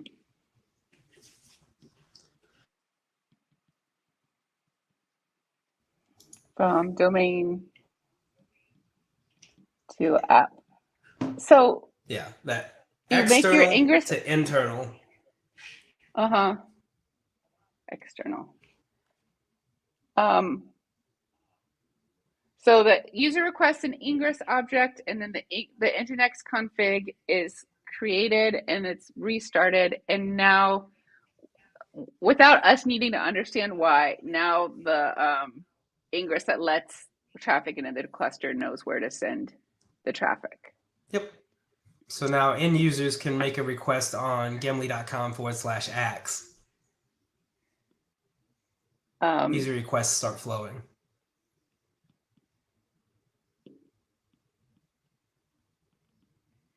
And users who may can now access the app. Yep. Cool. Flowing. I like the word flowing.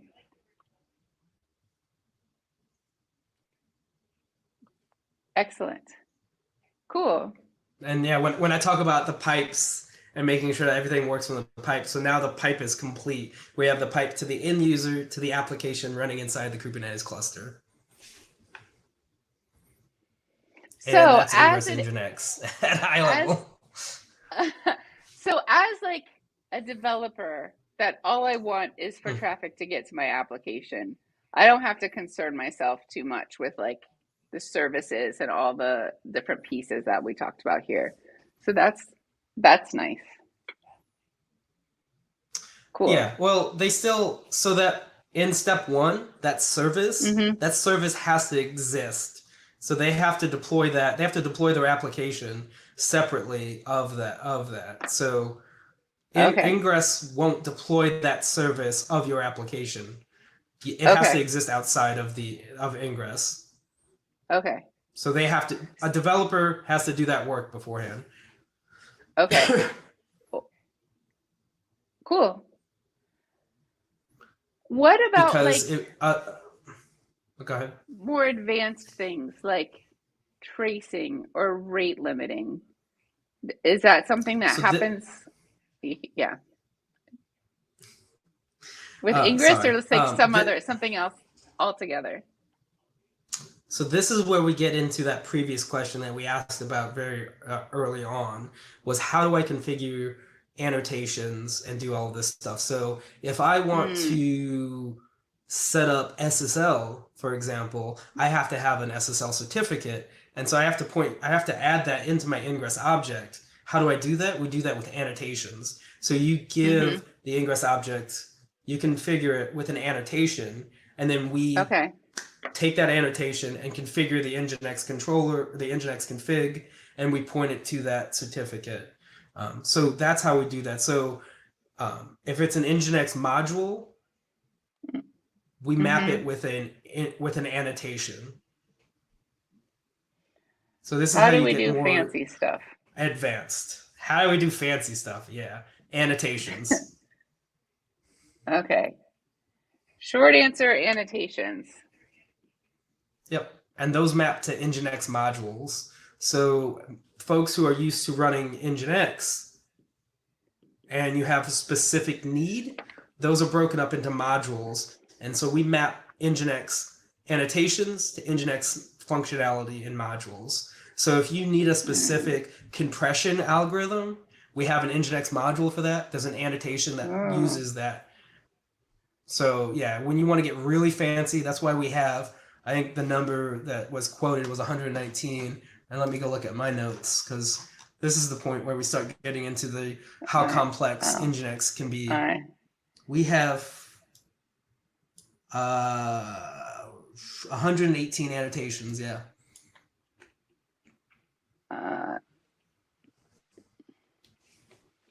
Wait.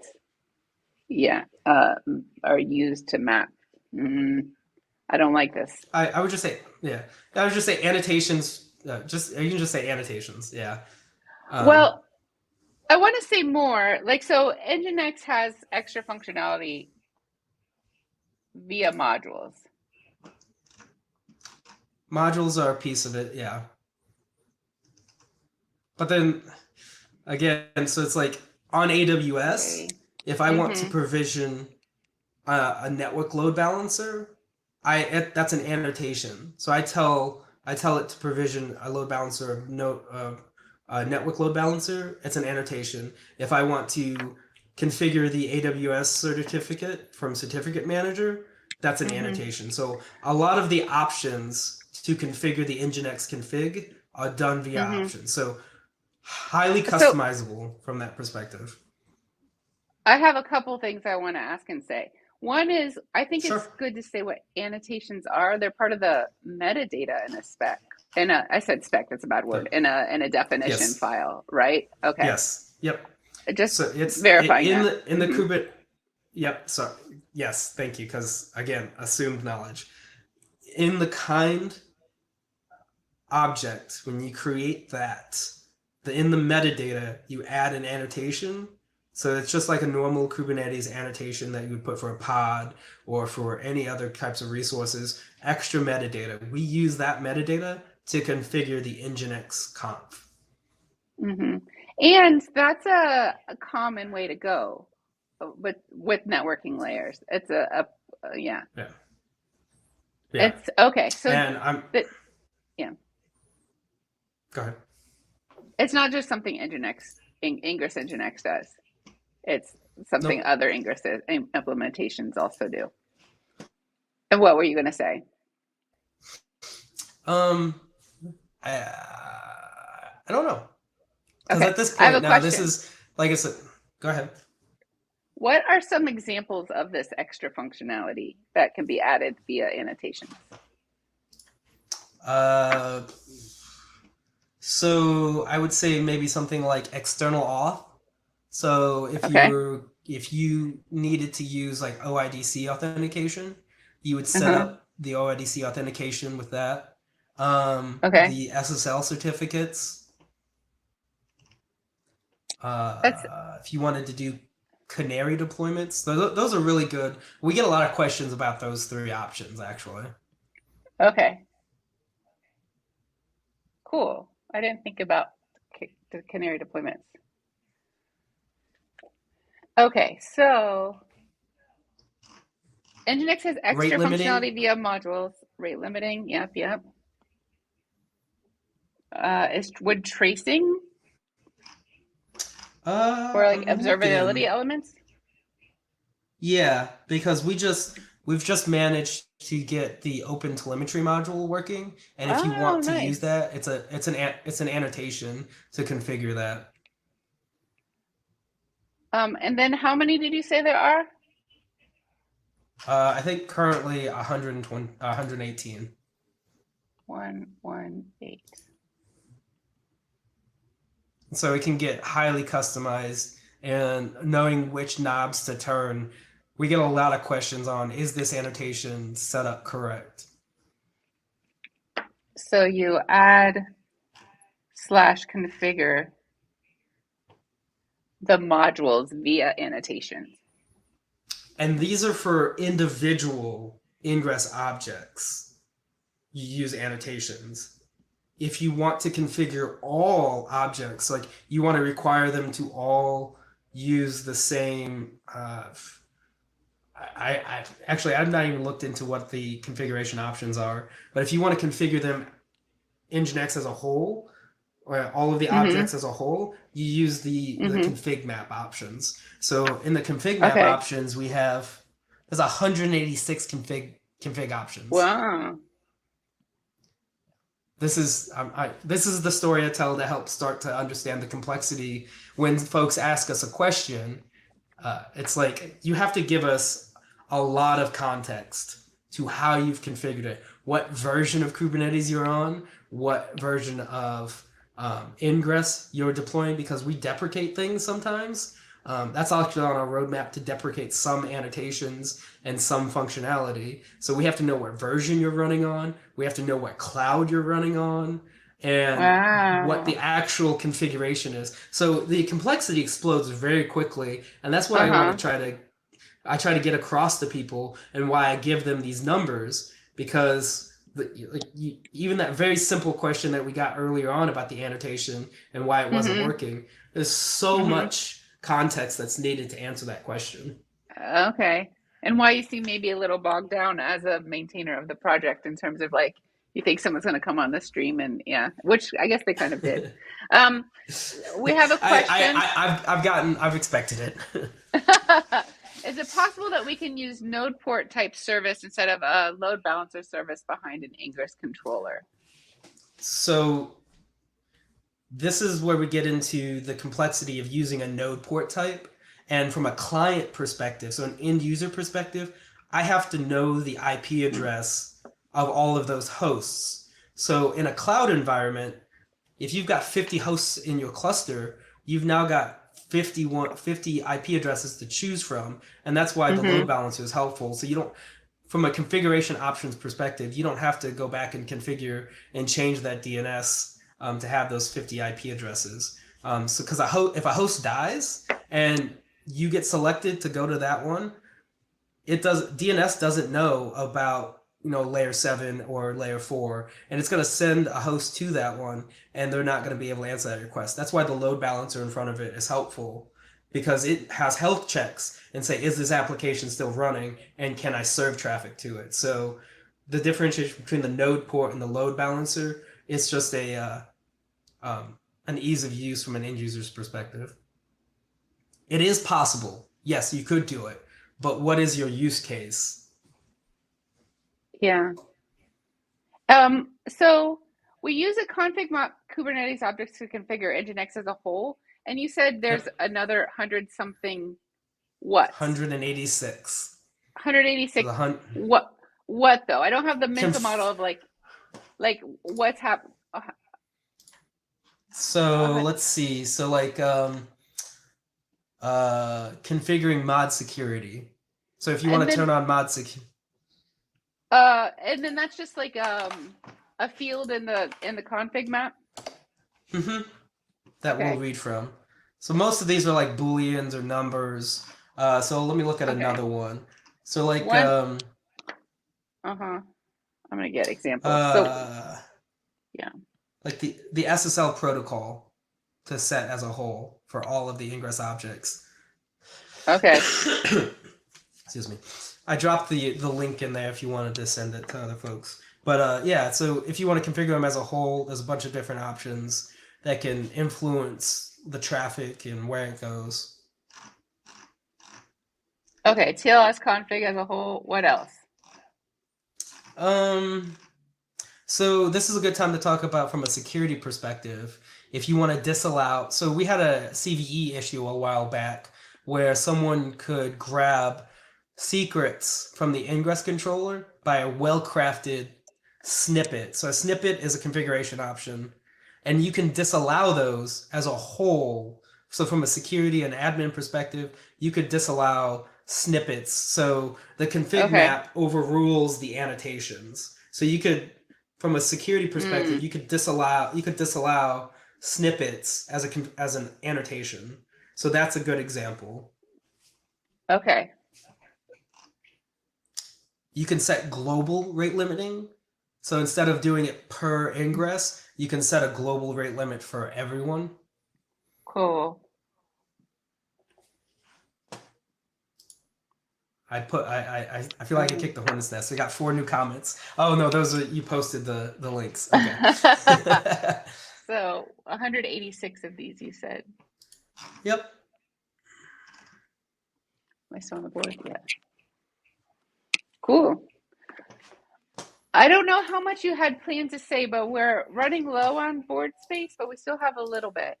But Yeah, use it wisely. I think I talked a little bit about the CVE remediation, and I've got a whole other talk that folks can go and listen about that, about how we walk through. We've actually, and I just wanted to call out Dylan Turnbull. He's been helping us from the Nginx Inc. He's a developer advocate, or I think he's a dev advocate, but he's helping us to get more traction inside the Nginx Inc. organization. Just helping us from like a CVE remediation support, getting actual contributions back to our project. So we did a talk at KubeCon, and we talked about the Nginx CVE remediation, which that affects millions of users once they have a CVE, and then as they get a new CVE, we have to implement patch fixes and things like that. So it was a really great talk. I guess folks should go talk out. Again, just a little bit more of the complexity. Right? Okay. We talked about the 2 containers that we help maintain. One's in Go and one's the Nginx config. We have to maintain those, but we also maintain like 12 other container images for our testing, our end-to-end tests.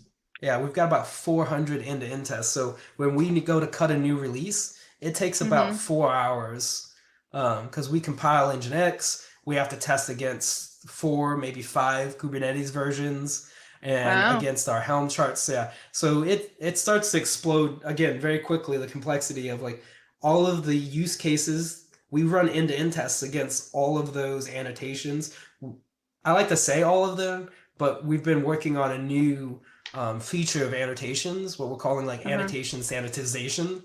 So making sure that an annotation has documentation, it has a test, and it has a validation function. So we're doing a lot right now to help maintain and manage the complexity and hopefully make it easier to use. Do you ever have problems with annotations conflicting with each other? Like if you happen to install these 2? Yes, absolutely. That's a thing. Yeah. Yep. So maybe the sanitization can help prevent that from stepping on each other's toes. Yep. So one of the things that we really didn't talk about, so like when we talk about step 3 or step 2, when Ingress Nginx receives an Ingress object, we have an emission webhook that tests it. So if it's a broken config, before we even, because Nginx will reload, but we'll give users feedback and say, hey, something's broken about this. We can't apply this config. So we're trying to think about that from a developer's perspective. If you want a new annotation, you have to do all of those things: documentation, input validation, and testing.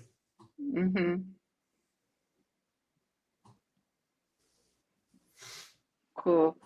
And so maybe Like you're talking about the complexity, but you were talking about the complexity, it sounded like from a maintainer's point of view in terms of like all the tests that you need to run before a release goes out. Maybe we can reserve the Yeah. space to talk about the complexity from a user point of view and maybe just Okay. list out. Oh, and we have a question from Physic, so let's get to that first. We get this question a lot too.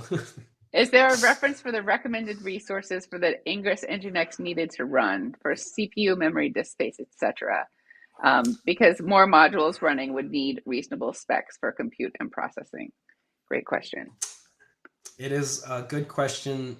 It's been on the backlog for a while, and unfortunately, I don't have a good answer. We have defaults in the deployments. We are looking to add performance testing. We have some that we've looked at using a technology called K6, but we haven't expanded on changing configuration options and then doing performance testing. And I know there are some options like the Open Telemetry module. Once you enable that, that consumes more memory, and so we know that we need to add performance testing between releases so that folks can understand how they need to configure Nginx. So like we'll get excuse me, we'll get folks who are running thousands of Ingress resources, and it just bogs down the controller because it's not properly configured, and we don't have any guidance on that. So that unfortunately, that's one of the things that's on the backlog that we're trying to get to. But there are other things like the releases, the CVE fixes, all of the other things. But it is on the backlog to try to get folks performance numbers and configuration options so that it can scale appropriately. Because we get a lot of questions about like horizontal autoscaler, C groups, and so it's a long-winded answer to saying no, we don't have. We have it defined as a default, but as you scale up, you have to scale the resources, and we don't have guidance on that, unfortunately. I have a question. When is like if I was just implementing Ingress and just looking at all my options, why would I choose one based on Nginx? Like, what's the different use cases for one based on Nginx versus one based on Envoy? I think that's probably a question better for Ricardo.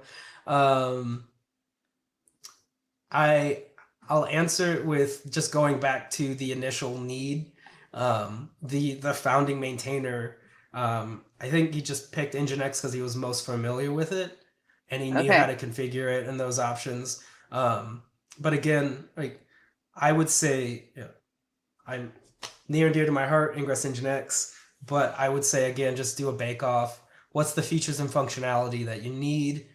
Does the Ingress controller provide those features and functionality? Performance testing, things like that, and go with the one that's best for your options. Whether Envoy or Nginx, I can't really say, but I would just say use the one that's best for your use case. And if you pick Ingress Nginx, let us know. Yeah. Is that something that's easy to determine? Could you just like look at the docs to see, or is it more you just play with it? What would be your strategy of? I would definitely just start looking at the landscape of the applications and what the developers' needs are. So like we talked about some of the other configuration options, like the global auth. Do I need telemetry? Do I want to move to Open Telemetry? Does it support that? So again, just start with the customer use cases, the developer use cases, see what features and functionality they need, rack and stack them, and then compare that to the Ingress objects. I don't have it saved, but there was actually a really good spreadsheet on Google Docs that someone was maintaining about features and functionality, and I really wish I had that to share with you all, because it was a good one where you just say, I need this feature. You go down the cube and you say, hey, yes, it supports that one. I forget who was supporting that. If you find it, let me know and I'll put it in on the YouTube video of this. I'll put it in the comments. Okay. Or if you give it to me now, I'll put it in chat. So we have this little bit of space left. I think it could be used to talk about the complexity, or it could be used to talk about considerations when choosing an ingress, or it could be used for something completely different altogether that you know and I don't know yet. I did want to give us a little time to talk about like our future work and what we're focusing on Ooh, as maintainers. I do yeah, have a let's do couple that. objects Yeah. because, like I said at the very very beginning of this talk, getting the word out about what we're doing as a maintainer and as maintainers and as the community, as many mediums as I can because folks miss things. So one of the new things that we've done, right, is that we've got access to our Twitter handle now. So we have that's a new Uh-huh. medium. So we've got Twitter. We created a Ingress Dev Google group. So on top of that, so when new releases go out, they'll go out on the Google group. We'll tweet them out. We drop them into the That's user great. channel. So I'm trying to do as many communication mediums that I know of to put the word out about things that we're working on. So that's why I wanted to talk about it from this perspective. Um, One of the big ones, right, that we talked about earlier was the control plane and data plane split. So helping to increase the security of Ingress Nginx by breaking those two off. The annotation validation, sanitization that we've talked about. I think that's actually waiting on me to accept that PR. Ricardo would probably know more. Um, Annotation Looking, sanitization. Cool. yeah, so that's I'll just what we talked about, the validation, the testing, and making sure that the annotation works and does exactly what it says it does. Um, we get a lot of folks cool. asking about Gateway API. We are marching towards Gateway API. The security of the Ingress Nginx is probably would be helpful with the Gateway API implementation, but we're still working on securing Ingress Nginx. One of the other things that has come up is being able to run this as rootless. That's been an ask. I think I've got 3 open issues of folks asking to be able to run Ingress Nginx rootless, and that requires a lot of changes internally to Ingress because Nginx writes a lot of files to different Mm-hmm. locations, so we have to configure all of this. So I think the split will help with that, and also just maintaining and managing that and being able to run that container as rootless and read only. But that's going to take a lot of effort and a lot of testing. We've got 2 things coming down the pike that we need people to be very aware of. One of them is the deprecation of mod security. So Nginx Inc. themselves and several others are deprecating mod security because the corporation that's supporting it is now relegating the control of it back to the community. And I think it's next year. I think it's 2024. But I haven't caught up with that about where mod security is at from that perspective. So it's a concern. So we're going to mitigate that risk by deprecating mod security. We don't have a roadmap on it. We don't have testing. But again, as I talked about, we're going to put out all of these deprecation warnings and these feature breaking changes on those mediums that I talked about. And we talk about this in the community meeting. So again, I'm trying to get more folks involved that are using it, right, to understand where we're coming from and why we're doing the things that we're doing. So mod security being deprecated is one of the ones we've been talking about for, I think, at least 6 months now. And then one that's coming out really soon that we tried to do, where I learned about some breaking changes, is the path validation. So that host and that path is very configurable as well. And we have to do a lot of validation on do you have access to it? Is it the right path? Are you trying to do things like grab a security token or an SSL cert? And so we're doing a lot of validation on the path type. And again, we're gonna try to have a lot of noise about that before we release it, and just get it out to the community. So that's a lot of things that we've talked about. But again, we talk about these in our community meetings, in those Slack channels. And if anyone has any questions on those, please join those mediums and ask. And contribute if you want to. Oh, Absolutely. We always need folks looking at documentation, clarifying those annotations. So it's not just code contributions. It's, we've got a whole test framework. We had a new contributor that talked to us after our KubeCon EU talk. He came and he did a very meaningful, impactful change to our testing framework. So I greatly appreciate that. Thank you, Brandon. Ricardo's joking around. The biggest feature set is just validating things more and removing features. Smiling. So that's the thing, right? Is that there's, we talked about those 118 and 186 configuration options. We'll get someone who come in and will ask for one, and then they'll do the code changes, and then there's no one else to maintain it afterwards. So it leaves the burden with the core maintainers. So it's just looking at, if you're using a feature and a functionality, please let us know. Not everything's on the chopping block, obviously, but it's like, things that aren't being maintained, aren't up to security snuff, things like that. So again, if it's something you're using, please let us know and maybe possibly look to contribute to help maintain it. Excellent. So what I'd like to do, if you're finished with, if you've said everything you feel like you want to say, what I want to do is do a recap. So I'm going to repeat to you everything you've taught me today, you've taught us today, and verify that we have a good understanding. How does that sound? Are we ready for that step, or do you have anything else you'd like to, is it time for a recap? Okay, so yeah, that sounds good to me. Excellent.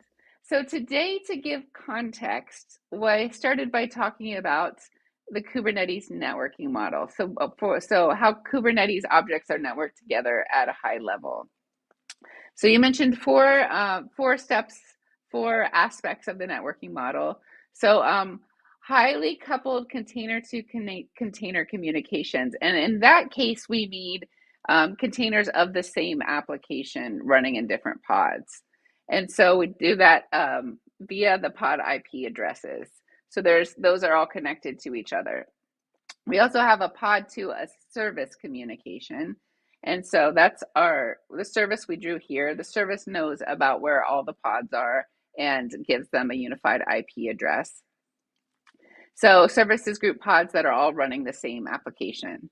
So then we have external to internal communication is a layer of the Kubernetes networking model. And so that has to do with getting traffic into the cluster altogether. And then also we talked about container to container communication again, but this time two containers running in the same pod. And those they share the same network and they can refer to each other as localhost. So we took the time to draw all of that out here in our Kubernetes cluster.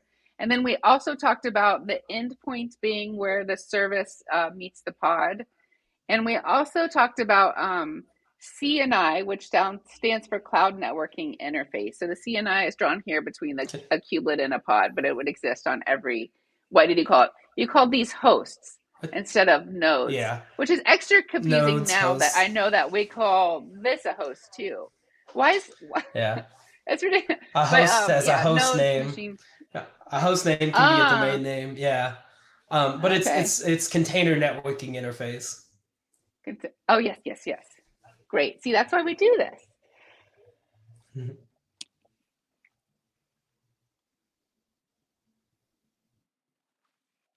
Great. Okay. So the container networking interface is responsible for the pod networking on the host. So the host being the machine, the single machine that's part of the Kubernetes cluster, a worker machine in this case. So it's responsible for the pod networking on the host machine.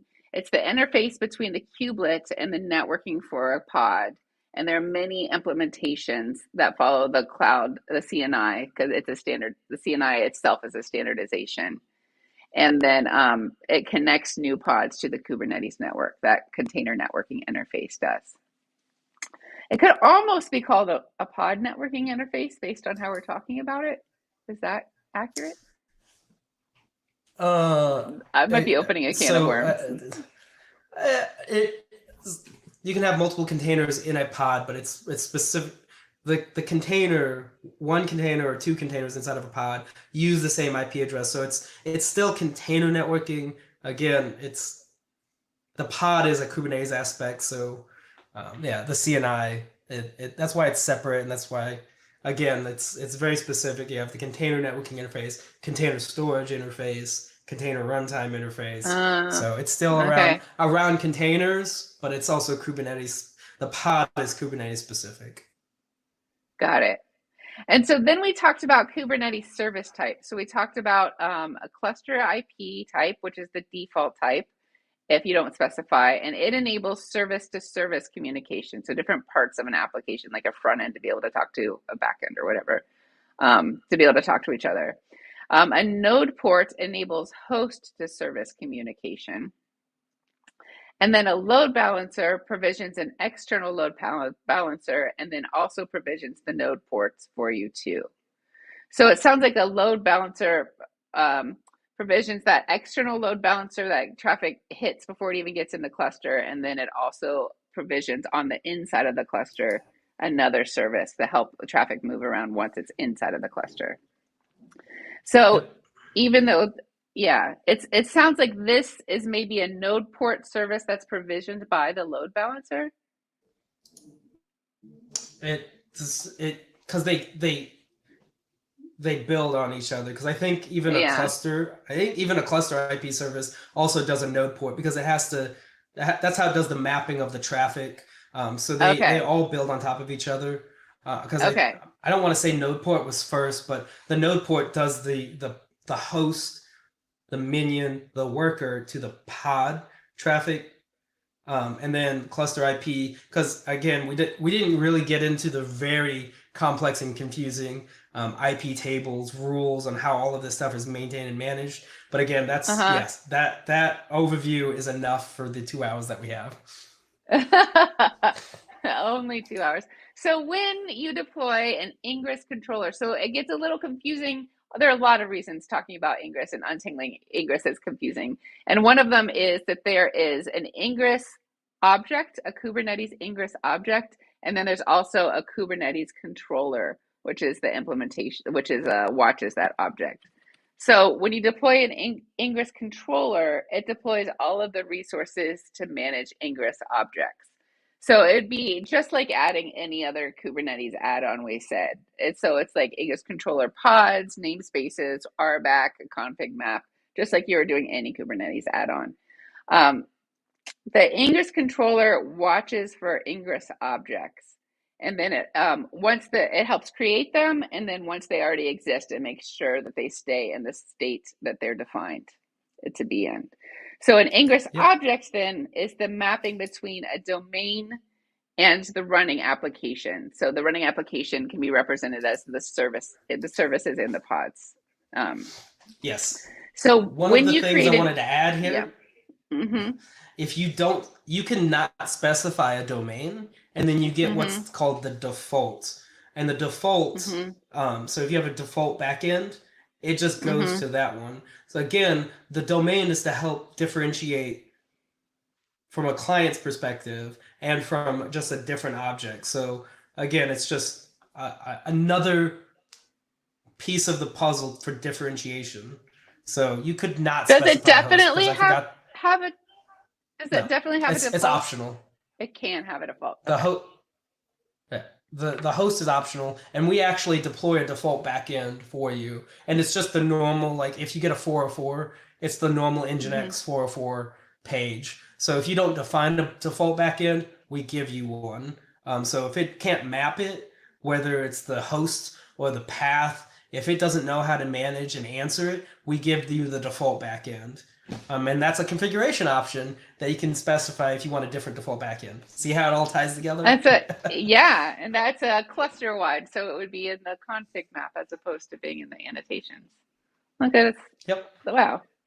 So finally, like over an hour in, we finally defined what Ingress Nginx is.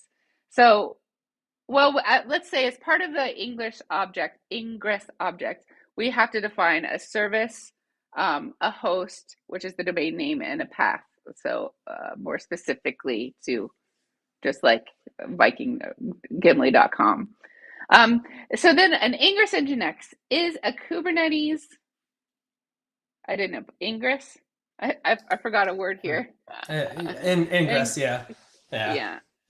It satisfies the Kubernetes Ingress API. Ingress implementation. Yeah. Okay. Ingress Nginx is a Kubernetes Ingress implementation that uses Nginx to maintain and configure Ingress objects. Excellent. So that's our definition. And then we also say not to be confused with the Nginx Inc. Ingress controller. So next we talked about the life cycle of an Ingress Nginx object. So the goal of an Ingress Nginx object, as we said, is to get traffic from the external domain through to the application. So the first thing that would happen is the user would create a new Ingress object. And so in that, they define the service, the host, and the path, just like we talked about. The second step is that the Ingress Nginx controller creates the Nginx configuration. So that's an nginx.conf file. So first it goes through an admission webhook to make sure what you're asking for is possible. And then it makes that file. And then it gives it to the Nginx, which is running as a sidecar in the same pod as your application. So then the Nginx receives that configuration, it restarts, and now the end users, now the traffic is flowing. The end users of the domain can now access the application. So that's how it works at a very high level, but then there's lots and lots and lots of complexity, which, yeah. So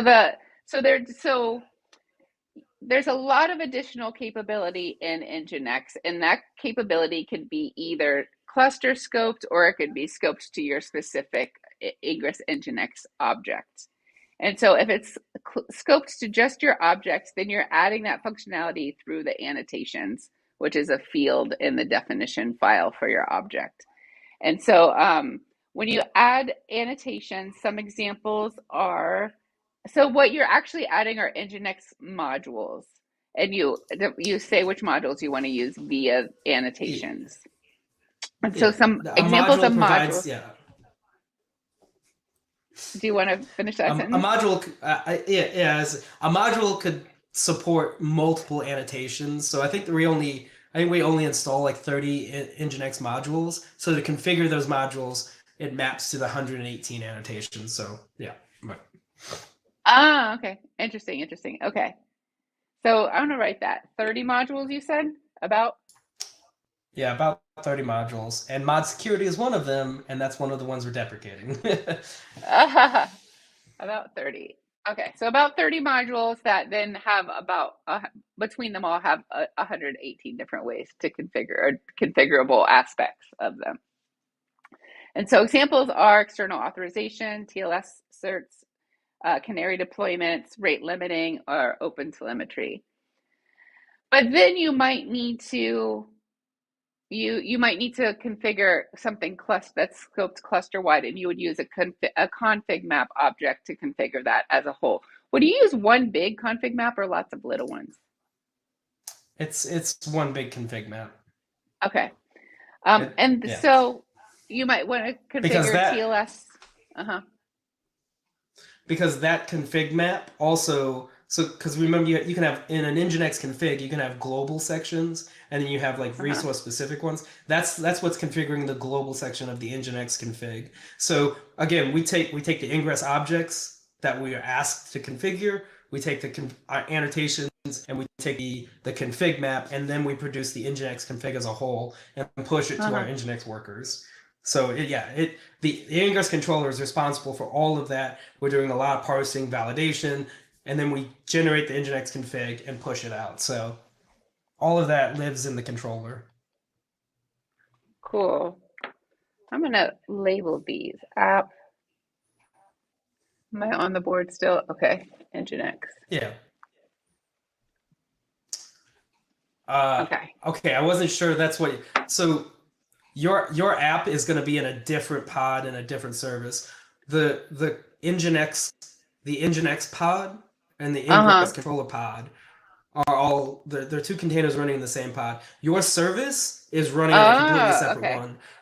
Yeah. So it's not like Envoy proxy. You have the proxy sidecar in a service mesh example, Ingress Nginx, the controller and the node and the Nginx are running in a different pod, and we're proxying to the application pods. So this is an Ingress controller container. Yeah. Yeah. And then we're And then proxying to that's an your Nginx. service pods.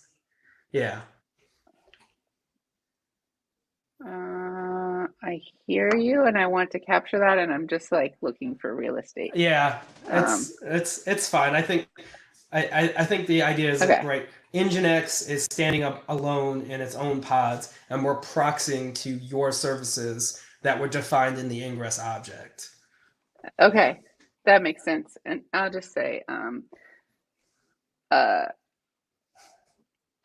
it'll be fine. Yeah. So the Nginx is what's doing the proxying, or the Yes. Ingress controller. Okay.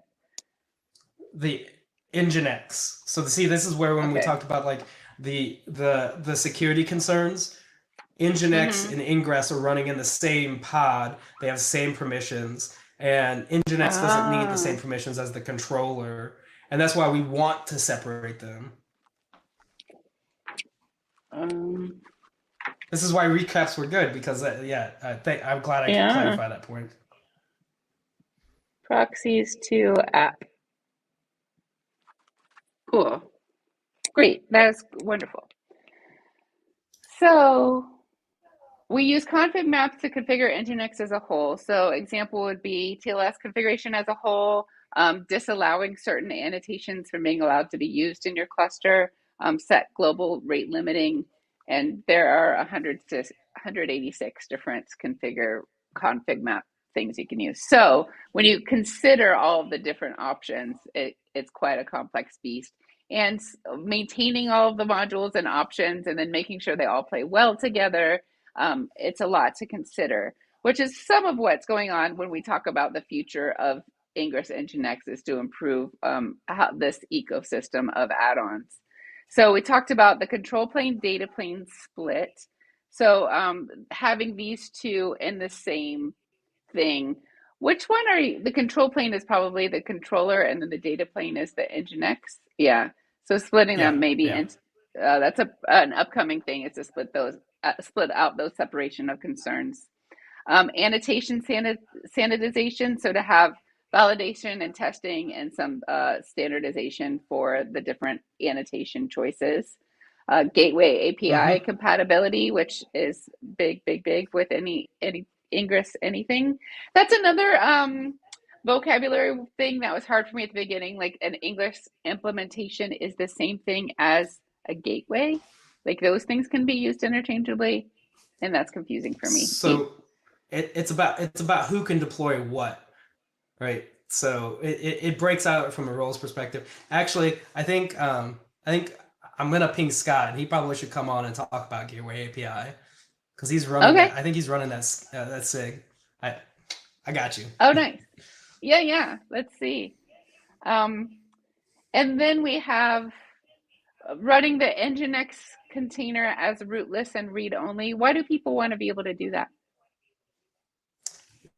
Well, if you're one of the good options is to, if you're not running as root, if that container gets compromised in any way, it doesn't have the privileges to do anything from that perspective. Okay. And if it's read-only, then you can't make any change. If you do get inside that container, you can't make any changes. So those are two really good security concerns. So if you can, running your containers as rootless and read-only, that helps improve the security bar. Yeah, excellent. And Ficeferic said the same thing, but run the services with the least amount of privileges, like across the board. And one of the problems with the Ingress controller is that we need to have access to the TLS secrets. And the Nginx doesn't need access to those or the service account token to do all of these Ingress things. So splitting those apart separates the security concerns and the privileged concerns. So we can reduce the Nginx data plane. And again, it's all about increasing the security of Ingress Nginx. Excellent. So, and then relatedly, the deprecation of the mod security module is on the horizon. And also path Yeah. validation is on the horizon. So Yep. those are some things coming up. If any of them sound interesting to you and you want to contribute, do it. And so are we gonna do a little like comedy routine for us while we wait for Scott on to come on and talk about Gateway API? Oh no. All of my extrovert points have been spent now. I'm just gonna sit and do some code and not go to any meetings. Like you've gotten all of my extrovert points for the day. Maybe the rest of the week. Yeah, I'm pretty spent after one of these episodes too. So But for real, this was should a we lot wait of for Scott fun to come and a on? lot of information. Yeah. Oh no, I meant like have him do a whole separate session, and whole then Rob episode. Scott. Oh, Yeah. Okay. I think he could do a That whole makes more episode sense. on Gateway API. Yeah. Okay. Yeah. I thought like, okay, we're waiting for this guy to come on and talk right now. So cool. Yeah. And I know that No. if we're gonna do a Contour episode tomorrow, and we're gonna talk about Gateway API, I know as part of that one too. So we'll get to the bottom of it some way somehow. So I need you to like scrounge up just like one or two more extrovert points, because we're gonna Vispheric says haha comedy, thought was watching Tanzu Happy Hour extended. Yes, it is. So we're going to dance it out. That's how we say goodbye on Enlightening. I'm going to replay the intro music, and we're just going to dance a little bit and wave a little bit. My brother wrote this song. That's fun. So we're going to say goodbye. Thank you so much for being a guest. Thank you, James, for coming on. Thank you, everyone in the chat. Thanks for people who watch the recording. Yeah. Have a great rest of your day. Bye. Bye, everyone. Thanks for coming. This was awesome, Whitney. Thank so you. much fun.